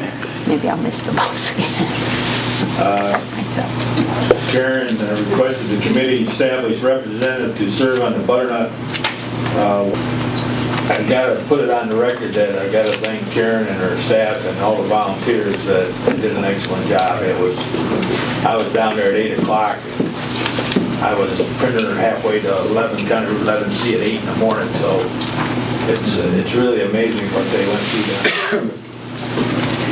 It's a great thing, and hopefully it keeps continuing. Yeah, we meet again on October 21st at 9 a.m. at the Meadows. Any questions? I do have a question. It says here the electronics, that the motion was $10 per unit, and on this resolution, it says $12 per unit? We changed it. Last month, we were gonna go 10 and 5. But after discussion this month, it was decided that people may not pay $5 to get rid of their cell phone, the smaller items, so we decided anything smaller than a TV screen would be free. Kathy, what number is that resolution? I'm sorry. Dan. 254. And the tip fee is going to be $80 this year, not, you just Well, mentioned you're reading, 87? we're amending, what happened is, the electronic fee goes in effect November 1st. Right. So all these other Just numbers, amending that part of it. we're gonna vote again on. Okay. Yeah, they're all the same. Got it. With the budget. With the budget, yeah. This was simply to add the electronics fee in there. For the next 2 months. Right. Thank you. Any other questions? Great, thank you. Admin, Representative Kennedy. Thank you, Chairman Bliss. We met on September 24th at 9 a.m. Our first review was of our insurance policies that are not workers' comp and not health insurance coverage for the county. So we discussed options with our representative, who will be coming back to us with final recommendations for much of the physical property, pretty much everything except those 2 things that I mentioned, and we'll be hopefully choosing the best way to get coverage in the coming year. We also discussed upgrading our phone system with Brian Picorni and working our way towards a new phone system. Also to have the IT department be managing and billing all of the county phones, which would be sort of a change in duties, but with phone becoming more IT rather than anything else these days, it seems like an appropriate change. We discussed the IT budget. We approved printers for Brian Picorni to purchase. We also discussed possibly upgrading the computers that the sheriff's deputies use in the patrol cars, and that is all part of the budget going forward. Rich Brimmer came in from the highway, and we approved $250,000 from contingency into salt and sand to address that large expense for the county. Sheriff Devlin discussed the corrections nurse position with us, and also cargo trailer, the previously mentioned ID systems, and also talked about the cost of inmate outboarding. I'm sorry, Pete, that I didn't catch your comment of how much it was going to cost. I think I had it jotted down. But anyway, we discussed personnel for the 2020 budget with the sheriff as well. E911, Rob O'Brien presented us with the numbers on the grant that he's receiving, and also we approved repairs on the Cornish Hill site. Building services,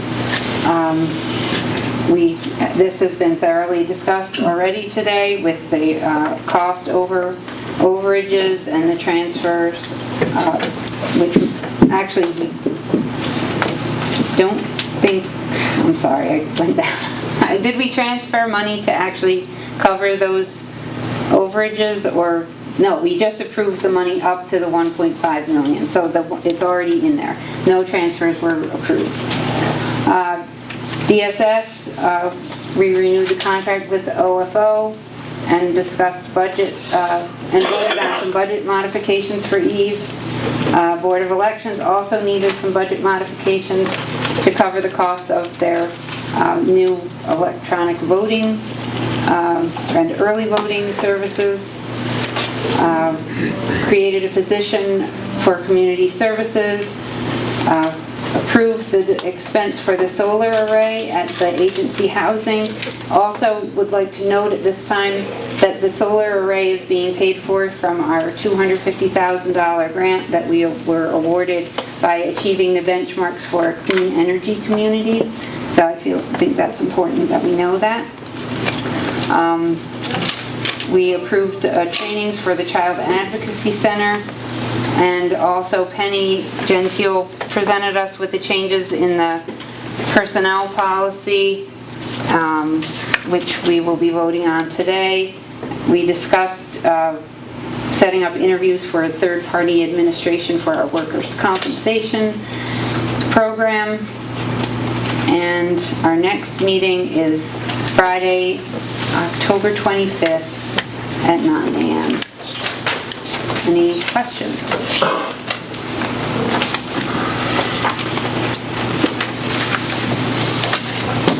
Thank you.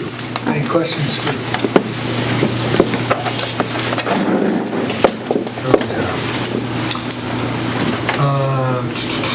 Negotiations, I'm assuming you have nothing. Performance review. We met with the executive session yesterday to do department head evals, and we will meet again the Tuesday before the next meeting, whichever date that is, at 1 o'clock, and do the same thing. Budget, Representative Kennedy.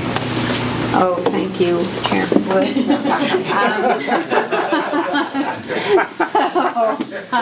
Budget. So, everything you heard is partially true.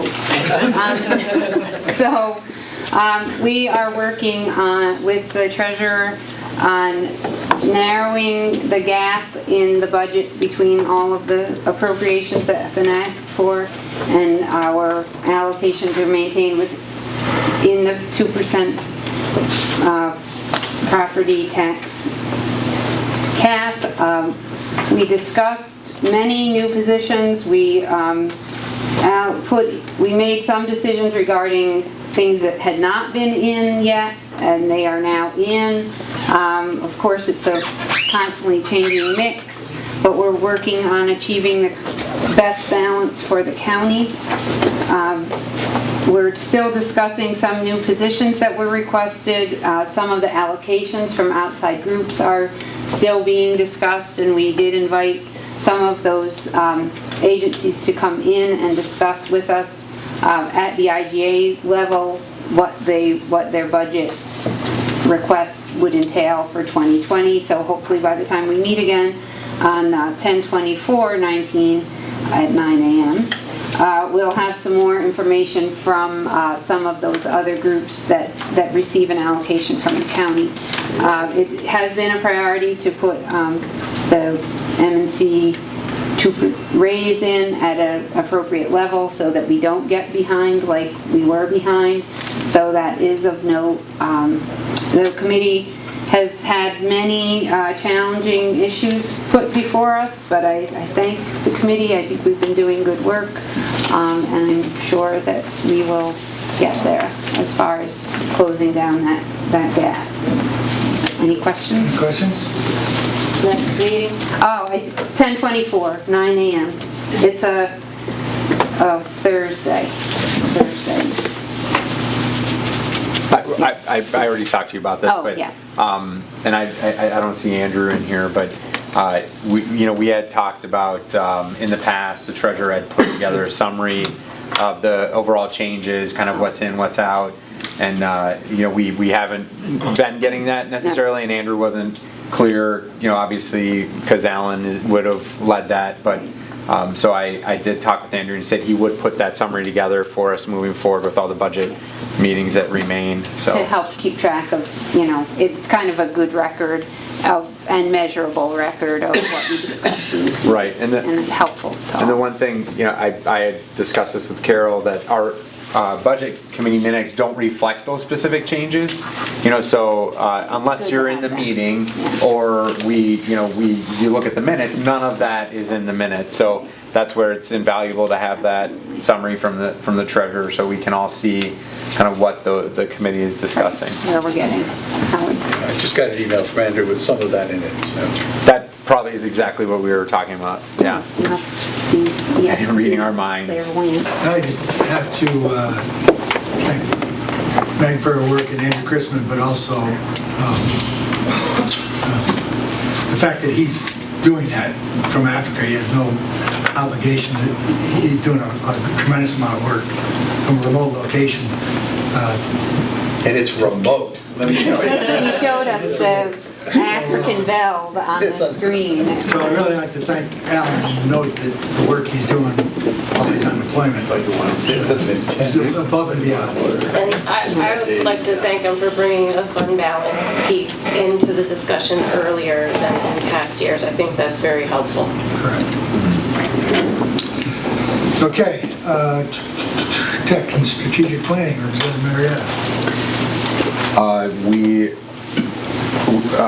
I guess the next meeting, I'll just say that very quickly, is October 28th. We met and we had carried out a survey with Public Safety and Legal Affairs, and actually what everyone has in front of them is the next kind of version of survey that we are going to use for administration committee that Meg would send out to department heads, asking them for their feedback with the same intention that we're using this survey to capture feedback without having to necessarily sit down and just with our time constraints before with the year coming to an end quickly, being able to try to collect feedback from the department heads and use that to put together the last two committee work plans for PSLA and admin. So we talked about the feedback we received from PSLA department heads, which we got kind of some mixed feedback. Not that there wasn't good feedback, but some department heads we didn't capture anything.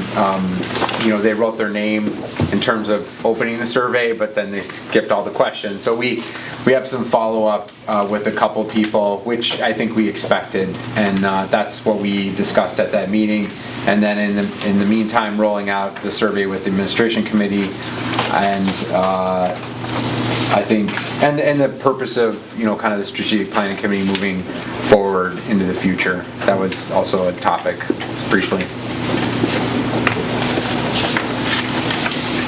Any questions? Is today your birthday by chance?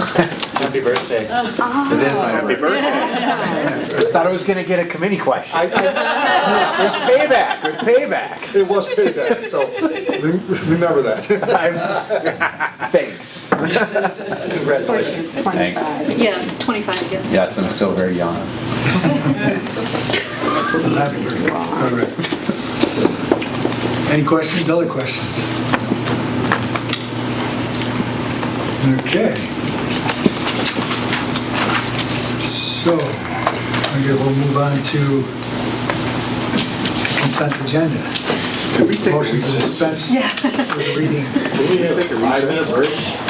Very short. Will we read? Mandatory. Not a short piece. Okay. Everybody's back except Dan Wilbur. Just checking this back.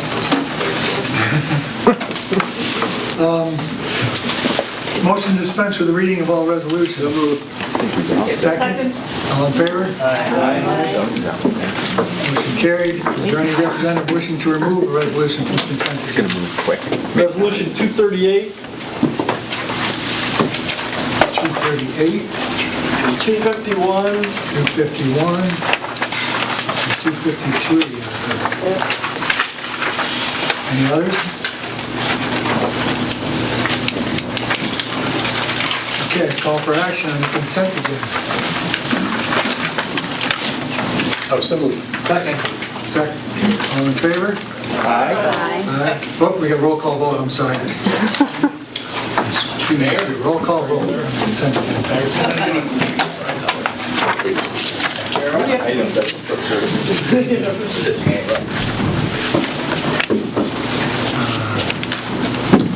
I don't have to be anywhere but here, but... Right there's my ball. Excuse me one moment. Go ahead, roll call vote.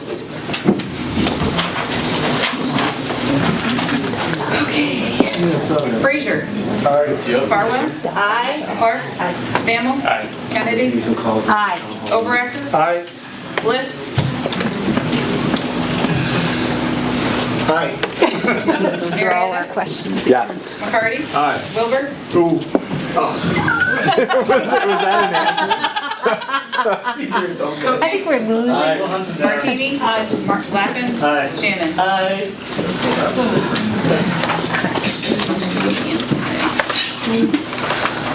Right, Dave, you missed the vote. I voted for it when they wouldn't accept it. We sensed that it wasn't your voice. Oh.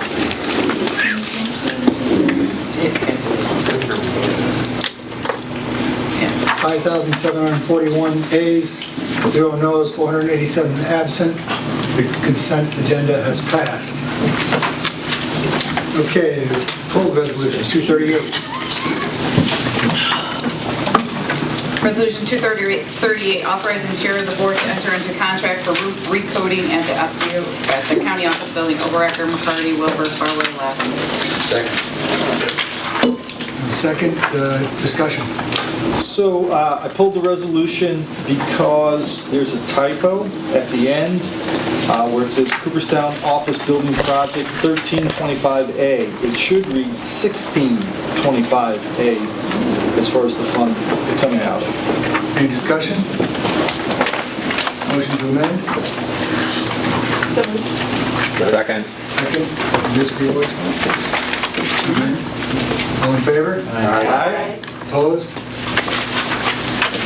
Motion carried. Resolution 251. Okay, I pulled that because I want... Oh, wait, we have to vote on it, yes. As amended.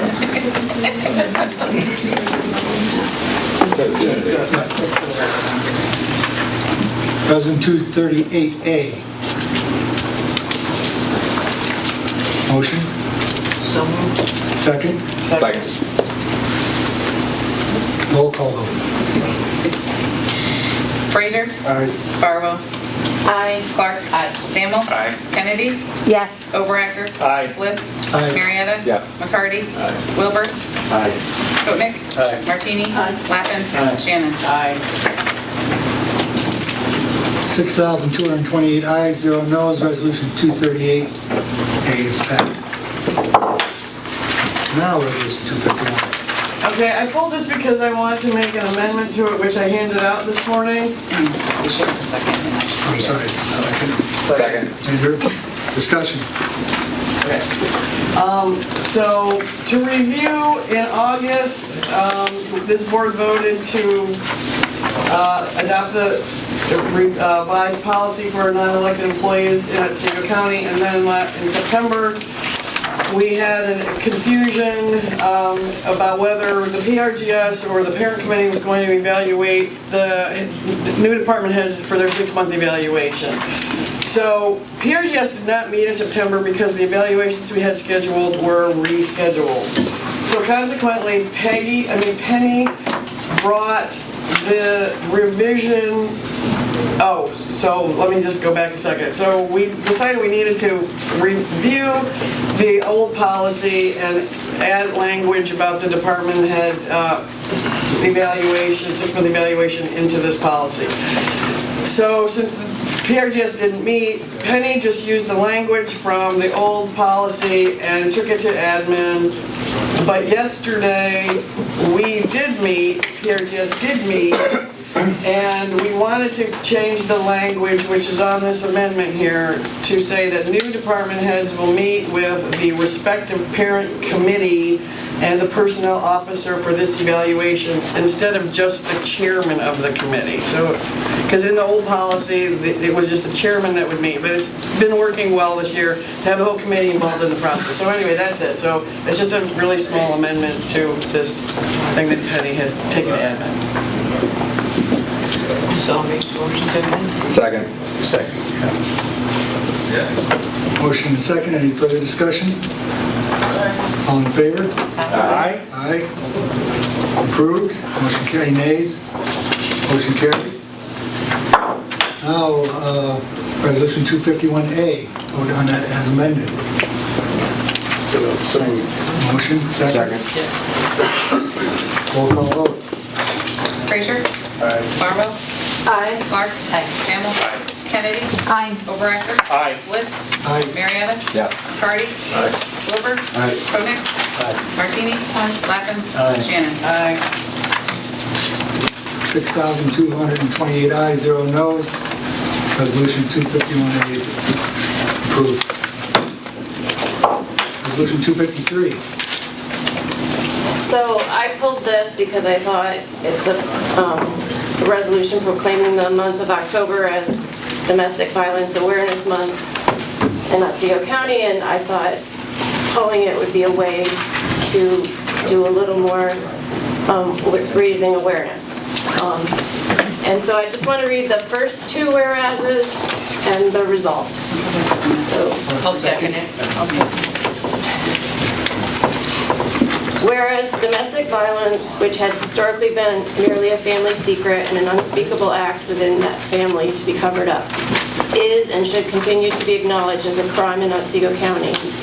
And whereas, even though 1 in 3 women and children are subjects of such abuse, this group alone cannot count as the only targets of domestic violence. May our county not forget the elderly, men, and disabled persons, which are also counted among victims. There are several more whereases. Resolved, the Otsego County Board of Representatives hereby proclaims the month of October 2019 as Domestic Violence Awareness Month in the County of Otsego, and encourages all citizens to actively participate in the scheduled activities and programs sponsored by the Opportunities for Otsego Violence Intervention Program to work toward the elimination of personal and institutional violence. I don't have anything further to say. Thank you, Michelle, for doing that. Any other comments or questions? Technically, this could be a voice vote, but let's do a roll call. Frazier? Barwell? Aye. Clark? Aye. Stammel? Aye. Kennedy? Aye. Overacker? Aye. Bliss? Aye. Marietta? Yes. McCarty? Aye. Wilbur? Aye. Koenig? Aye. Martini? Lappin? Shannon? 6,228 ayes, 0 noes. Resolution 253 is passed. Okay, I'd like to take a little executive privilege here, interrupt the meeting. Again, as we talked about, inviting a lot of our elected representatives that represent our county. We had Senator Stewart again, Representative Falca, Senator Falca, and now we're honored to introduce Congressman Delgado, who's here to speak to us.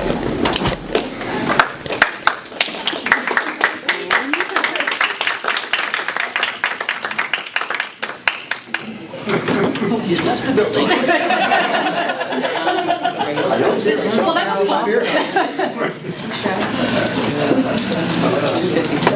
So we've been in discussions for a while, but we just got confirmation late last night that he was going to be here today. You sure? Yeah. He was here a minute ago. Camera shot.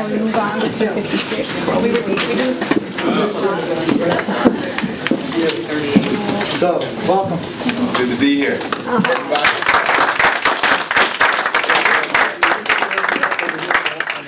All right. Actually, it might help. Can I take that? Can I take that podium? That'd be great. You want it up front or you want to be in the back? Well, everybody's facing this way, so I might. Instead of making everybody turn around. We got these nice swivelly chairs. Spin around. Disturb your comfort. Put you right. Perfect. Thank you again for the introduction. I'm not going to speak too long. I really just wanted to come out here and really continue to have the discussions that I've been having with all the local folks across the district. It's a big district, you know, and there are 11 counties in the district. Otsego is a good 2.5 hour drive from where I live, Dutchess. But I make it a point to get out here as often as I possibly can. And I'm hoping that you are seeing that and aware of that. One of the things that I've tried to do in this vast district is help folks appreciate that there's a lot more that connects us across counties than does not. The issues that I hear about, you know, be they in Columbia County or in Dutchess, in many respects mirror some of the issues that I'm hearing about in Otsego. When we're talking about broadband access and rural broadband, the lack thereof, I can't tell you how often, no matter where I am in this 8,000 square mile district, as big as Connecticut and Rhode Island combined, that people are complaining. And the urgency is real. When young students have to go to McDonald's parking lots to download homework in the state of New York in the 21st century, that is a problem. When our small business owners who want to apply for grants to improve their enterprise can't go online to fill out the applications to do so, that's a problem. When there's an inability to create telemedicine and provide care for folks via their homes, so site to home, that's a problem. And if we're going to keep our young people here and build a future and an economy that can work, we've got to make sure that we are dealing with the baseline when it comes to access to the marketplace. The baseline when it comes to connecting communities. Not just here in our immediate community, but beyond. And it's not just keeping young folks here, it's drawing young people here as well. We have an opportunity for real growth in upstate, and particularly in our part of the state, as beautiful as it is, as more and more communities are being priced out across the state. The younger families are looking for a better quality of life, which we know we offer here. We have to make sure we have some baseline things in place. And so on this point, I am having the FCC Commissioner, Jeffrey Stark, come to Columbia Green Community College on Friday to hold a public field hearing on rural broadband access. I'm on the Rural Broadband Task Force along with the Whip Clyburn. This is a big priority of mine. I'm working on legislation to not just make sure we have funding for how we track who's covered, but how we make sure we put dollars where the need actually is. For those who don't know, the mapping currently is based on census block mapping, which means if there's one house in a block, the whole block is deemed covered. Now that might make a lot of sense if you live in a very densely populated area. Not a lot of sense in a rural community. So we are advocating for making sure that the funding or any studies that are done is tied to household or street level mapping.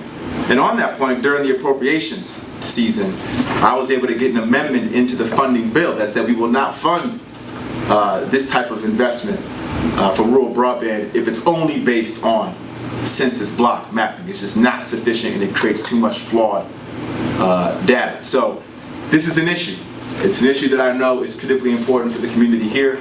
It's an issue that we're going to keep working on. And it's an issue that I talk about no matter where I go. I'm actually going to be back in Otsego and Cherry Valley, I believe this weekend for my 25th town hall. So we're going to keep coming back. We're going to keep having discussions with folks about this issue and a host of other issues. Another issue that I would like to flag, I understand energy is an issue in this community.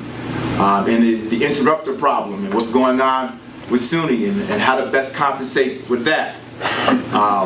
I know that there's a history in this county dealing with fracking and its implications and the ban and how we can somehow manage to figure out a way to transition to renewable sources of energy and properly upgrade our electrical infrastructure. I'm of the mindset that we have got to, at the federal level, get our act together and put more incentives in investing in renewable sources of energy. Whether that's tax credits, whether that's subsidies, but we have the opportunity to build out a green jobs economy.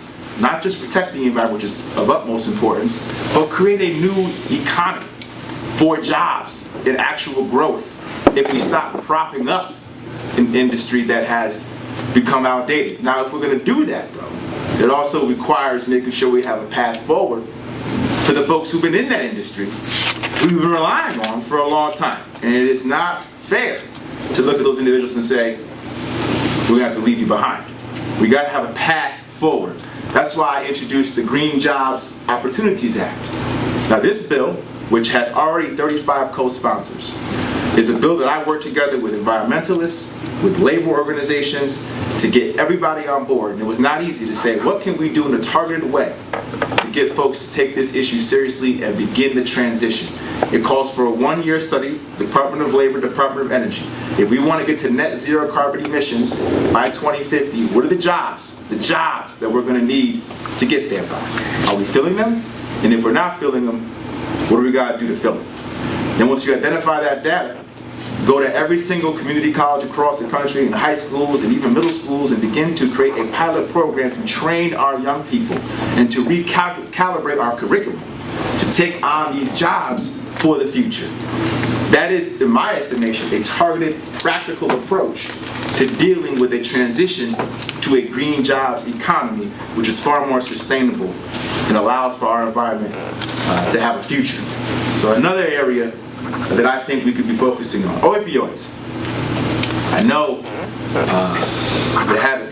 that the crisis is causing families. I've heard it time and time again. And when you combine the limitations with the marketplace and opportunities and access to opportunities, it's a toxic environment. We have got to do better to stop stigmatizing what we know is a disease when it comes to addiction. I think that culturally we're starting to move in this direction, slowly but surely. One of the things that I've tried to focus on is the treatment piece. I think last time I was actually here, Danny, you and I were talking, and you mentioned how something like 80% of the folks who were incarcerated here were done so for substance abuse. I think that was the stat you gave me. We shouldn't be criminalizing this behavior. If it's a sickness, we should be treating it as such. There's a great program in Columbia County called Chatham Cares for You, where the chief of police, Paul Volkman, uses his precinct to accept and embrace young folks who are struggling with addiction to redirect them to the resources that they need. This not only destigmatizes the addiction, but also streamlines the process for aid. We can be modeling that out at the federal level and putting proper dollars in those kinds of programs. I've also come to find out that they don't put caps on the amount of opioids that can be prescribed. No caps. Get back surgery, even ankle sprain, you go to CVS. Actually, I got my tooth pulled out once and was prescribed all types of stuff. I said, I don't need all that. Just give me a Tylenol. Well, guess what? There are caps on the treatment. Buprenorphine, Suboxone. They put caps on how much each primary physician can prescribe. It's ridiculous. So myself and Taco and other members introduced the Mainstream Addiction Treatment Act. And this bill would do away with the special waiver that is required to be applied for by physicians to obtain the ability to prescribe what we know is treatment for the addiction. Now, I feel like I've covered most of the things that I wanted to cover.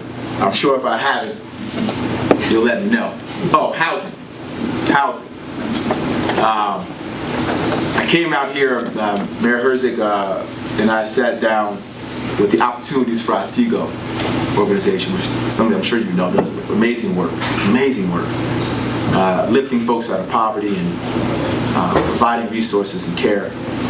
And housing was a component that we talked about and the lack thereof. And there are all types of ways we can talk about housing, right? From low income to moderate income, and the need for a website. So you got to go to 20 different sites to figure out how to comply with regulations. The cost of doing business should not be that high. So we're happy about that as well. And relatedly, and lastly, we also just introduced legislation out of my office that would allow sole proprietors, including farmers, to deduct their premiums for health care as a business expense, which they can't do right now. So we introduced that legislation and are working feverishly to get that through. So with all of the stuff that is going on right now, a lot of stuff going on right now in Washington, I do hope you know that I am continuing to be about the business of our community and prioritizing what I believe to be the critical issues here on the ground. And it's a real honor and a real privilege to be able to do that. So, thank you.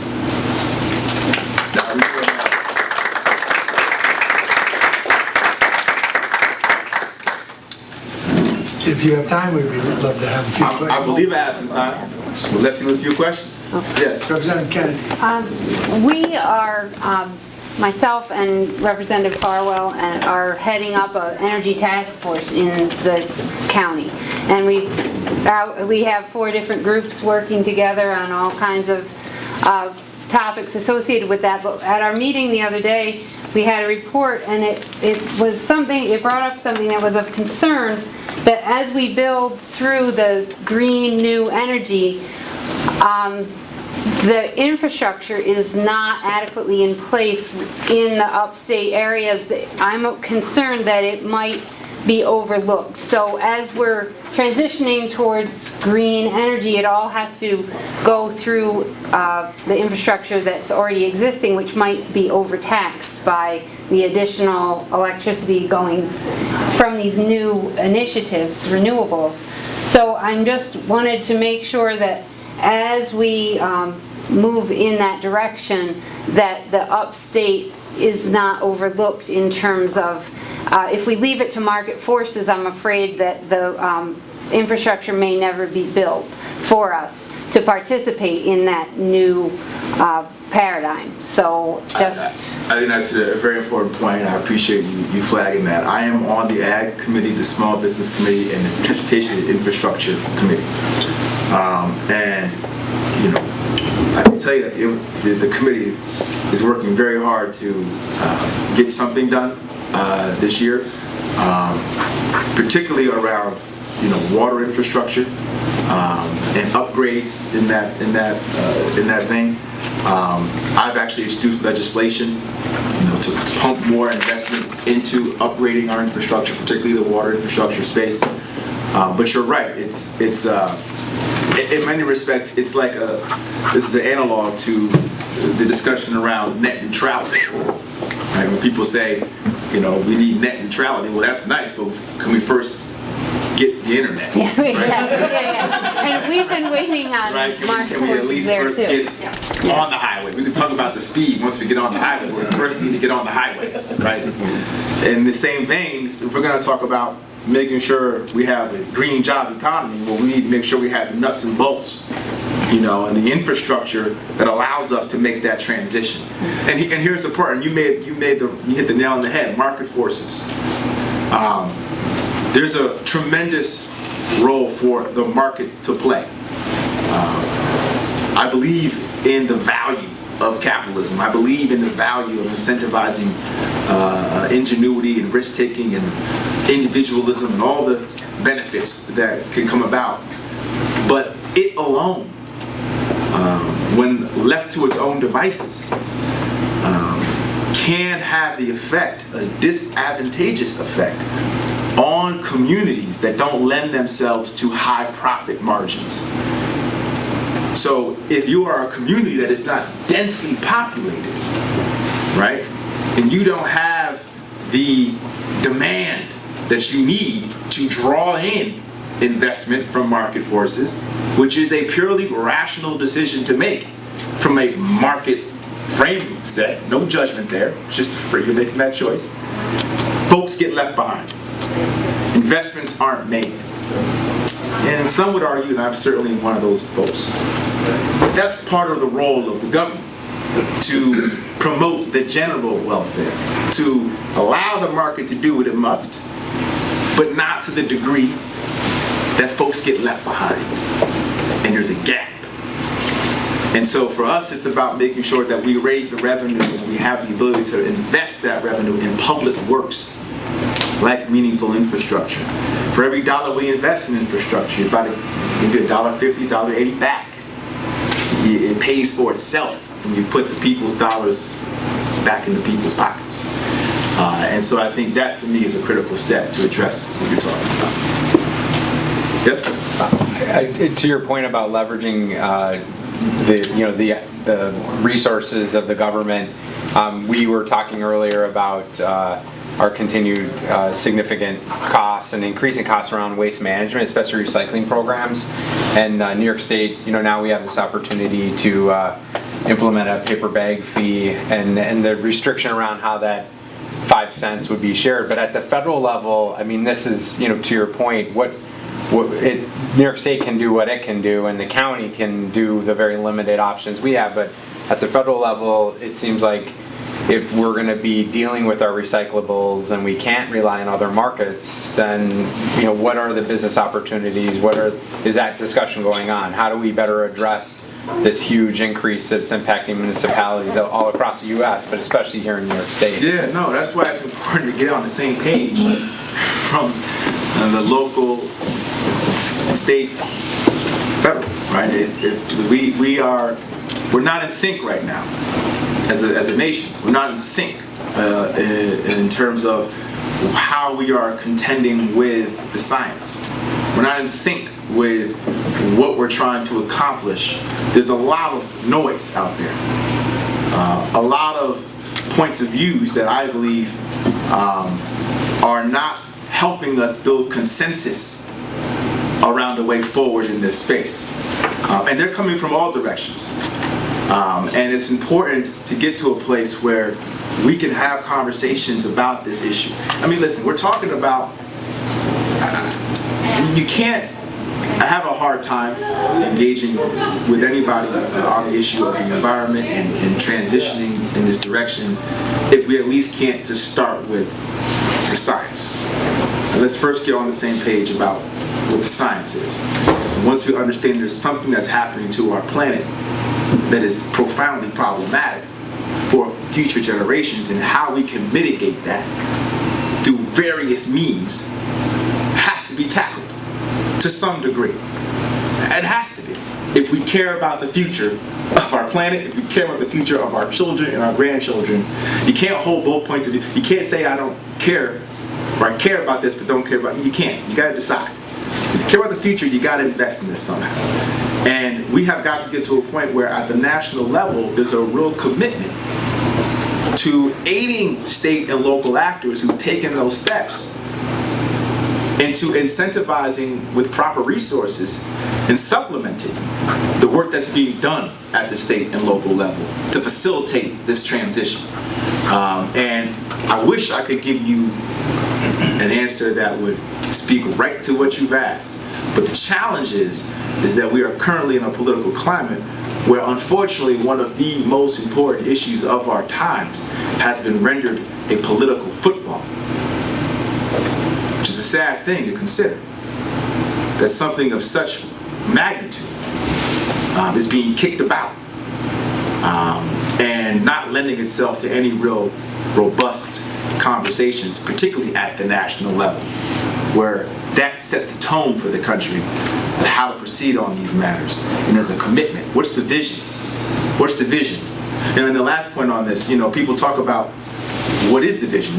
In upstate, we have so many ways we can be building out our economy. We have, wonderful natural resources that we could be leveraging.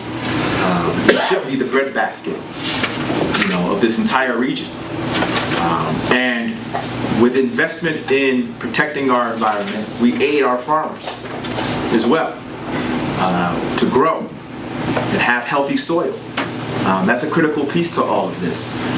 When we're thinking about green jobs, unlocking what are sustainable types of jobs for the future, these are the kind of jobs that we can build a community around.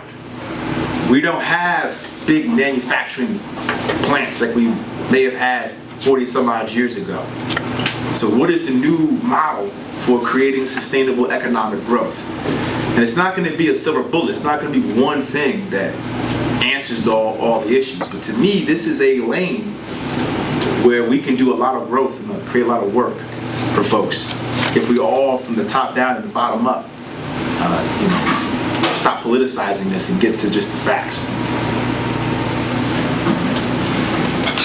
So just I hate to keep going back, but getting back to Representative Kennedy's point, in addition to the electrical infrastructure issues that we have and broadband infrastructure issues that we also have cell service infrastructure issues. Is there anything at the federal government looking at that? I mean, just to let you know what's going on here, we have all but begged the cell service carriers to come put their equipment on our towers for free or very low rates, and that's not even working. So I'm just looking for ideas. Yes, so I was talking earlier about this, and Mayor, and the public safety piece is critical. When folks don't have reliable cell service, there's a responsibility to make sure, beyond the market and the business, we're talking about just safety. When you have first responders, when you have an accident, when you have somebody who's in need of aid or help, you need to have the tool here. And this goes back to the point I was making about market forces. These big companies, what's the incentive? You just said you can beg. You can say, listen, please, but what's the payoff? You see, what do they get? What's the hook for them? And that's the dilemma when you allow the market to just do whatever it likes. And this is not to say that we can force them, but I don't think the government has a role to play in forcing private actors to act as we wish. But what we certainly can do is provide the resources ourselves and invest and either incentivize these companies to do the work, do a public-private partnership with the companies to come in and invest, or do a purely public works investment. When we did rural electrification years and years ago, that was a federal public works enterprise. Government said, we are entering into a whole new world. It makes no sense for this country and rural parts of this country to be left behind. Let's invest in our future. Let's put our dollars where we know they make sense. And we made the effort and we got it done. And that's exactly what we have to do now when it comes to broadband and cell service. The stakes are too high. And a big part of what I see my role as an advocate for this district is to fight like hell to make sure that this is being made loud and clear. And the good news is, here's the good news. There is ample opportunity for bipartisanship in this space because a lot of rural communities are represented by different types of electeds. I mean, I'm a Democrat, right? My district, though, is the third most rural seat in the country for any Democrat. The third most rural. Yeah, and the 8th in the entire country. Of all 435, the 8th most rural district in the country. I got a lot of Republican friends who represent rural districts, who are going through the same issues, who are hearing from their constituents, we need broadband, we need cell service, we're being left behind. So there is room here for some bipartisanship. And I can assure you that as a member of the Rural Broadband Task Force, there are conversations happening to make this a priority. Not just with broadband, but with the cell piece as well. But I'm not going to say it's going to happen overnight. This is a process. But I think it's reached a point where people are so concerned, rightfully so, that we know work has to be done. You're probably familiar with the AT&T, the FirstNet program. Yes. AT&T won the bid. They have been doing some work in this area. Is there any pressure we can put on them to? Again, that's why the word pressure is different. We are a free society. Not in the business of putting pressure. We have a conversation. See, there you go. From what I understand, there was the FirstNet, and most of the folks here relying on Verizon. Doesn't make a lot of sense. Well, it's a mix. It's a mix. Depends on where you're located. Listen, here's what I can tell you. I will go back and see what we can do. I'd imagine there may have been some type, or potentially could be some letters of support or something that we can do to at least have a conversation about what, if anything, can be done. It's always nice to just let folks know that we're concerned and would like some attention on the matter. And I think we can work on that. Thank you. Absolutely. Yes. Thank you, Congressman Delgado, for coming back to Otsego County. Good to be here. I recall the promise you made about coming back here right when you were elected, so it's really good to keep seeing you around. My question has to do with the proposed rollbacks of the Waters of the United States rule. Yes. That has the potential to affect two of the largest watersheds in your district, both the Chesapeake Bay watershed and the Hudson River watershed. I was kind of curious if there's any ability to challenge that, or slow down that kind of rulemaking process, or we've obviously, well, I shouldn't say obviously, we have engaged on this issue. I disagree with the decision. The problem is we have little ability. When you have these sort of executive rule-making processes, and this was something that even happened before the current president, right? Presidents have now been able to sort of concentrate enough power to do these types of executive orders. And we're in a position where we can certainly express frustration and push, but there's not a whole lot we can do in terms of, and we're looking into it, right? But at least from my vantage point as of right now, that we can do to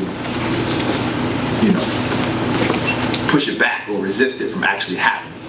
I think anytime you make this kind of change, that there needs to be a protracted public comment period. There needs to be a protracted period of time where people can voice their opinions and be heard from all points of views. You know, in looking back at the Obama era rule, I had a discussion with a number of folks who expressed concerns, and I was willing to hear out those concerns and understand that maybe there wasn't some clarity or enough clarity to get people comfort and security in how they were going about their business. You know, it's important to have those conversations, but when you then just sort of rip up the entire rule and, you know, allow the effects of that to then just occur without any direction, without any guidance, without any protection whatsoever, that has profound environmental impact and economic impact. And it's reckless. It's reckless. And I think, you know, that is where I have concerns with the approach. The manner is reckless. And there should have been more forethought and more deliberateness in how we tackle this issue. So yes, I hear you. It's an important issue. It's one that I'm certainly aware of and one that I want to continue to press on with my colleagues back in Washington. Thank you. Anything else? Well, all right. Thank you, everybody. I really appreciate the time. Thank you. We appreciate it.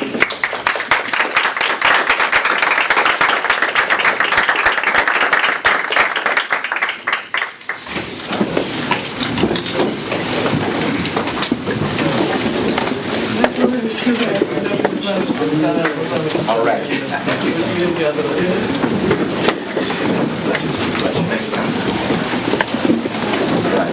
Pleasure. Sir. Pleasure.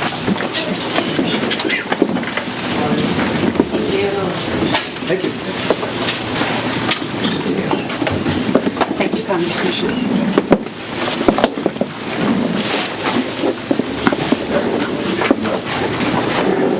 First time for a rep to come. All right. Oh, you never did? At least when we were on the board.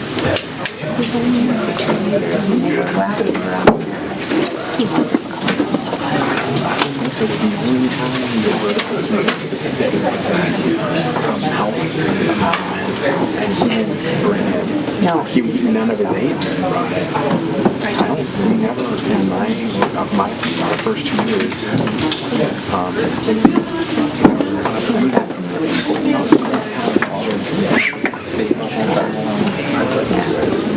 Okay, I think we finished the consent agenda and the 3 pulled items, correct? Okay, we do have a late resolution coming. A few minutes for. They have one of the staff. Let's go down. 256.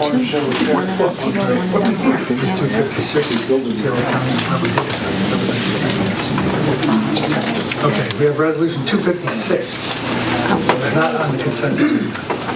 So, Resolution 56, authorizing the sale of county-owned property at 12-14 Rose Ave in the city of Oneonta, and authorizing chair to execute required documents. Kennedy, Overecker, Frazier, Kotick, Stamble, McCarty. Second? Second. Discussion? I would like to amend Resolution 256 because one of the property addresses was omitted from the resolution. And that would be to add 10 Rose Avenue to the title in the first whereas and in the second whereas. So it's actually 2 properties, 10 and 12-14 Rose Avenue. Are they separate tax IDs, parcels? Yes, and those are correct. Yes, and they are noted as 2 separate. Okay, so we have a motion to amend. Do you have a second? Second. Discussion? We'll get a roll call vote on that amendment. All in favor? Aye. Opposed? Approved? Now, a motion on resolution 256 as amended.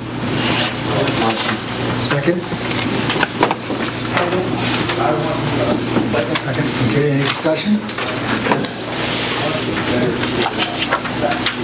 Hearing none. none, we sell properties that we can. Okay, roll call vote. Frazier? Aye. Farwell? Aye. Clark? Stammel? Aye. Kennedy? Yes. O'Brecker? Aye. Bliss? Aye. Marietta? Yes. McCarty? Wilbur? Aye. Sputnik? Aye. Martini? Lappin? Shannon? 6,228 ayes, 0 noes. Resolution 256 as amended is passed. Do we have any unfinished business? Do we have this other one? Resolution We're still working on that. No, this is a different one. This is about the Corner Shell Tower. Corner Shell Tower, nope, I guess.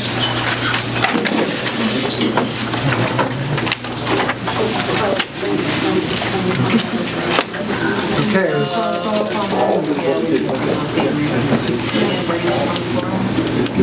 He's going to do this.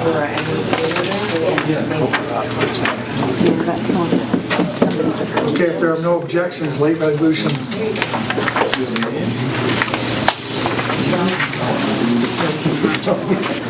Late resolution A will be acted on as presented. Second?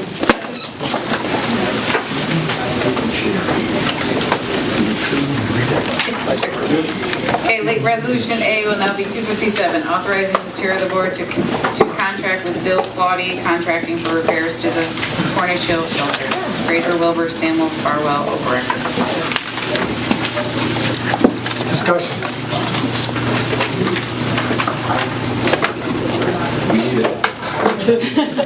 Pete talked about a little bit in his report, so hearing no discussion, roll call vote. Fraser? Aye. Farwell? Aye. Clark? Aye. Stammel? Aye. Kennedy? Yes. O'Brecker? Aye. Bliss? Aye. Marietta? Yes. McCarty? Wilbur? Aye. Oatnick? Martini? Lappin? Shannon? 6,228 ayes, 0 noes, resolution 257 is passed. Pete?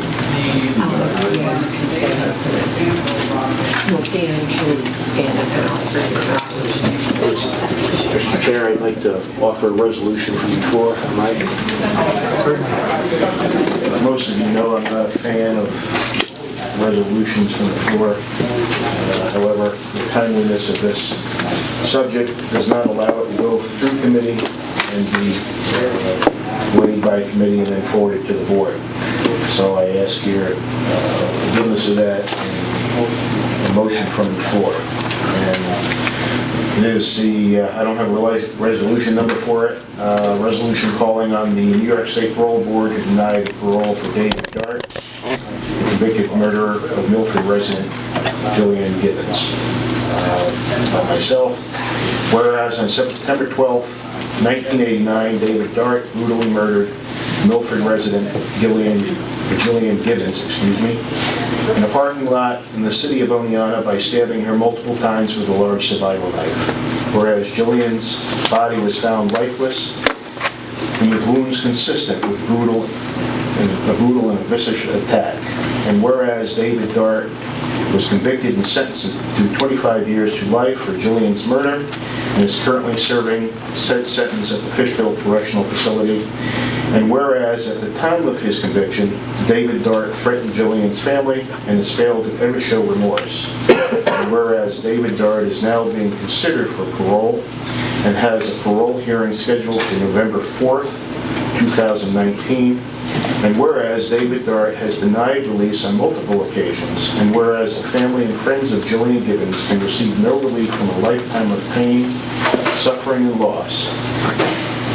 And whereas Otsego County State Senator James Seward has co-sponsored legislation to support crime victims and their families. And whereas said legislation will extend the time between parole hearings from every 2 years to 5 years for violent offenders. And whereas acts of traumatic violence take a toll on a family, enforcing individuals to relieve horrendous crimes like murder every 2 years is a cruel and extreme. Now therefore be resolved that the Otsego County Board of Representatives, in memory and honor of Jillian, join with her family and friends and members of our community in calling on the New York State Parole Board to deny the release, unconditional or otherwise, of David Dart back into society, and particularly into our community. And be it further resolved that the Otsego County Board of Representatives supports Bill S-4354, co-sponsored by Senator Seward, and calls for the New York State Senate and New York State Assembly to vote on and pass this bill into law during their next legislative session. And be it further resolved that a copy of this resolution be sent to Governor Andrew M. Cuomo, Senator James Seward, and Assembly persons Brian Miller, Christopher Kay, John Solka, Clifford Couch. Being a former New York State Corrections Officer for 10 years and happening to have served in the Fishkill Correctional Facility where this person is incarcerated, I was not personally familiar with this case, but I did some research on it, and there's, from what I can see, there's no connection between this person and this poor young lady that lost her life for no apparent reasons. And it was a heinous, brutal, and evil crime. And I think this man is where he should be, and hope that we will send a message that we don't like. Is there a second? Second. Discussion?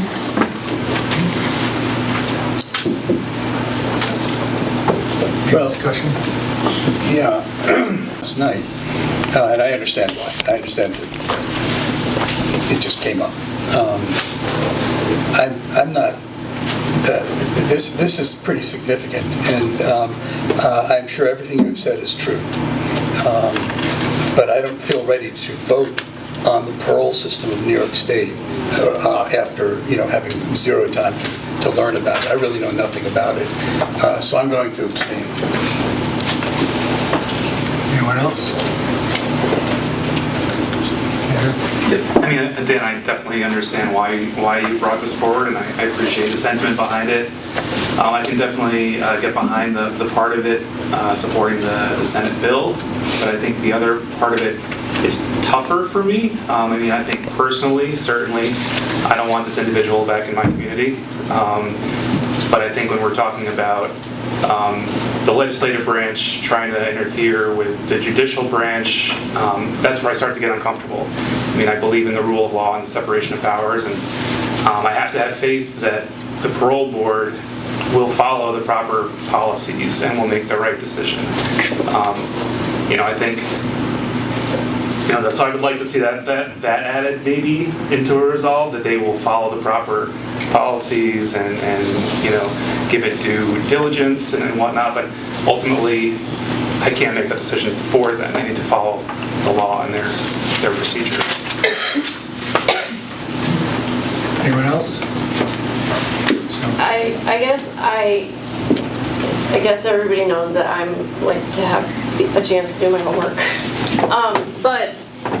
And this came in last night late, and I understand that the parole hearing is on the 4th, so we do need to make this decision, but I also think it should be said that the Gibbons family was notified on the 2nd of July that this was going to happen, and it's been in the paper since this year, starting since the 10th of July. I've been following the story. I remember it from when I graduated in 1989. That's the year that this happened. It made it very real to me, and I can't imagine what it's like to be this family. But I do have some questions. I would have liked to have seen. I would have liked maybe they can be answered here.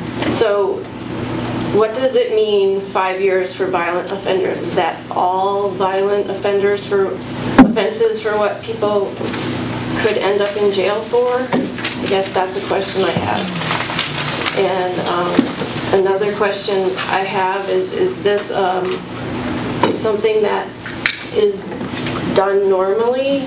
Do legislative bodies weigh in let a parole board know how they feel about the situation.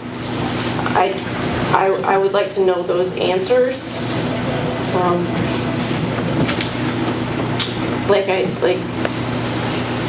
I have a lot of mixed emotions about this one.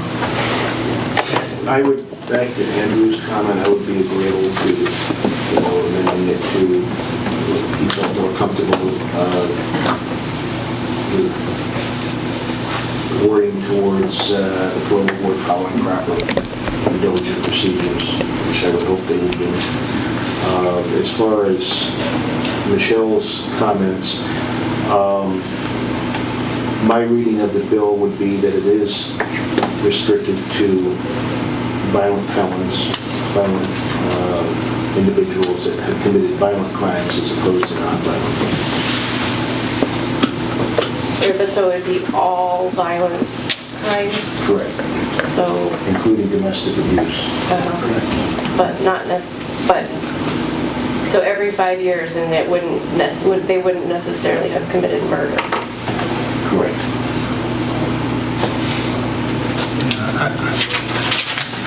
I don't know the answer to that particular question. I believe this. I don't either. I didn't get a chance to look at the bill. The bill says it applies to a defendant sentenced for an eligible Class A felony. Yeah, so it'd be a serious violent felony. Definition of would be assault 1, for example, murder, one of them. So the penal law contains a definition of these. I mean, I'd have to look that up too. That's true. Yes. For what would be an eligible Class A. But that's the most serious crime. Right. Just which ones are in that category, I'd have to look up, and I don't know that.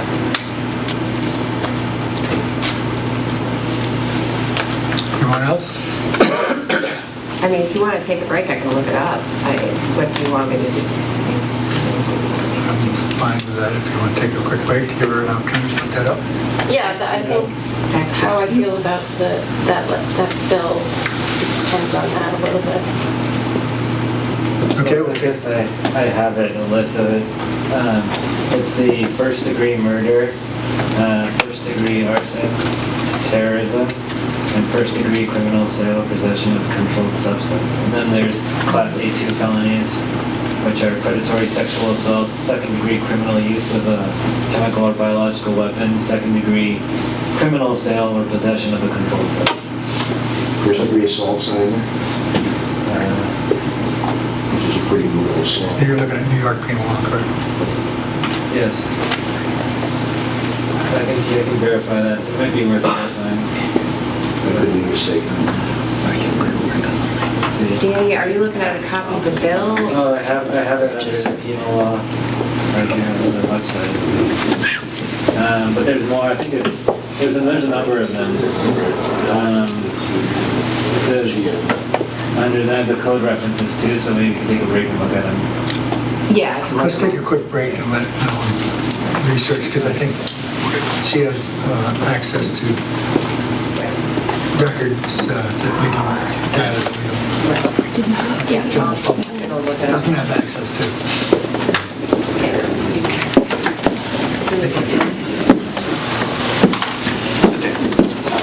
Maybe one way to do it, sorry. First resolve. Yes, so after state parole board, comma, after following its established procedure and exercising due diligence, comma.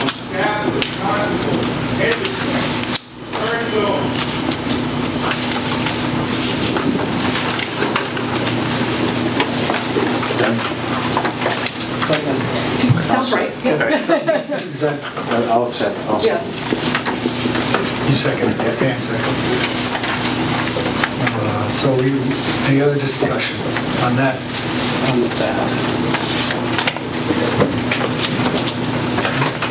So a roll call vote on the amendment.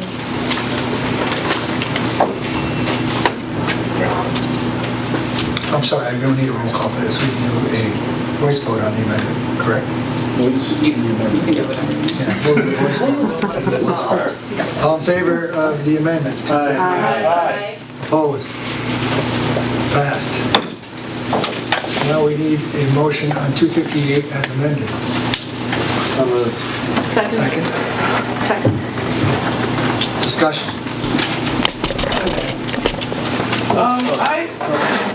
I understand this is a very heinous crime, and I really feel bad that the family has to go through this process every 2 years for the parole. However, I'm going to vote no for this because I see this as two separate resolutions. Denying his release and supporting the state legislation. I would support the state legislation, but I think combining them into is not something I want to support because I don't think it is within the purview of this legislative board to weigh in on an individual's potential release from prison with so little information. We don't know anything about the background of the guy or the case, so no, I'm voting no. Anyone else? I also was in the county at the time of the murder back in 1989. My first year graduated from college and going to work in Oneonta every day, hearing about it on the news. I was very well acquainted with the facts of the case and it did make an impact following the trial. There was not a question of guilt, I understand, and zero remorse. So I feel that by sending our message, it's a message to the parole board. They can ignore it or accept it in whatever manner they wish. It's being respectfully submitted. I feel that it's perfect. I am in support of the resolution. I think you relayed to me earlier personal story that maybe, I don't know if you want to share that or not. That it happened in the parking garage in Oneonta. Is that the... Well, and that you would, at that time, were parking there. We were doing a farmer's market in the parking garage at that time on the middle level. It was before we had moved it out to Main Street. And that was, it was uncomfortable, even though it had happened on a different level of the parking garage than we were doing the market on. It was still, it wasn't one of those cases where you wondered if this happened or not. There was a clear pathway towards this was the criminal, and it was, anyway.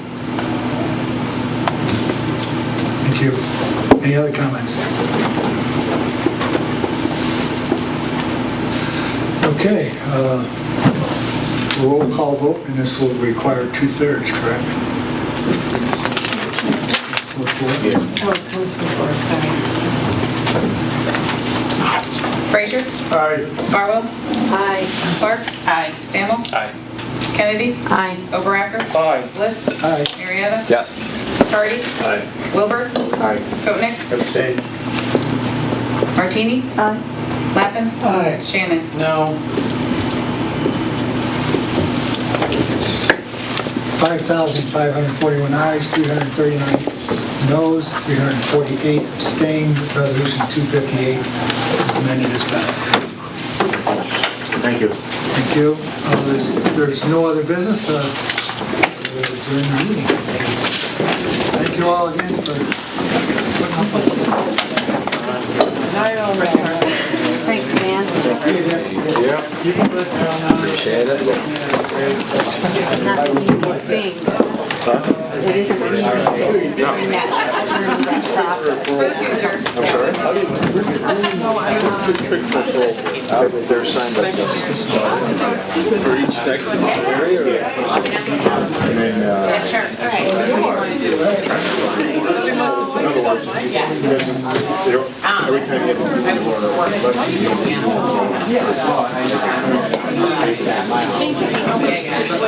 I know. And then you have to pack it all back into one bag. How did this become one bag?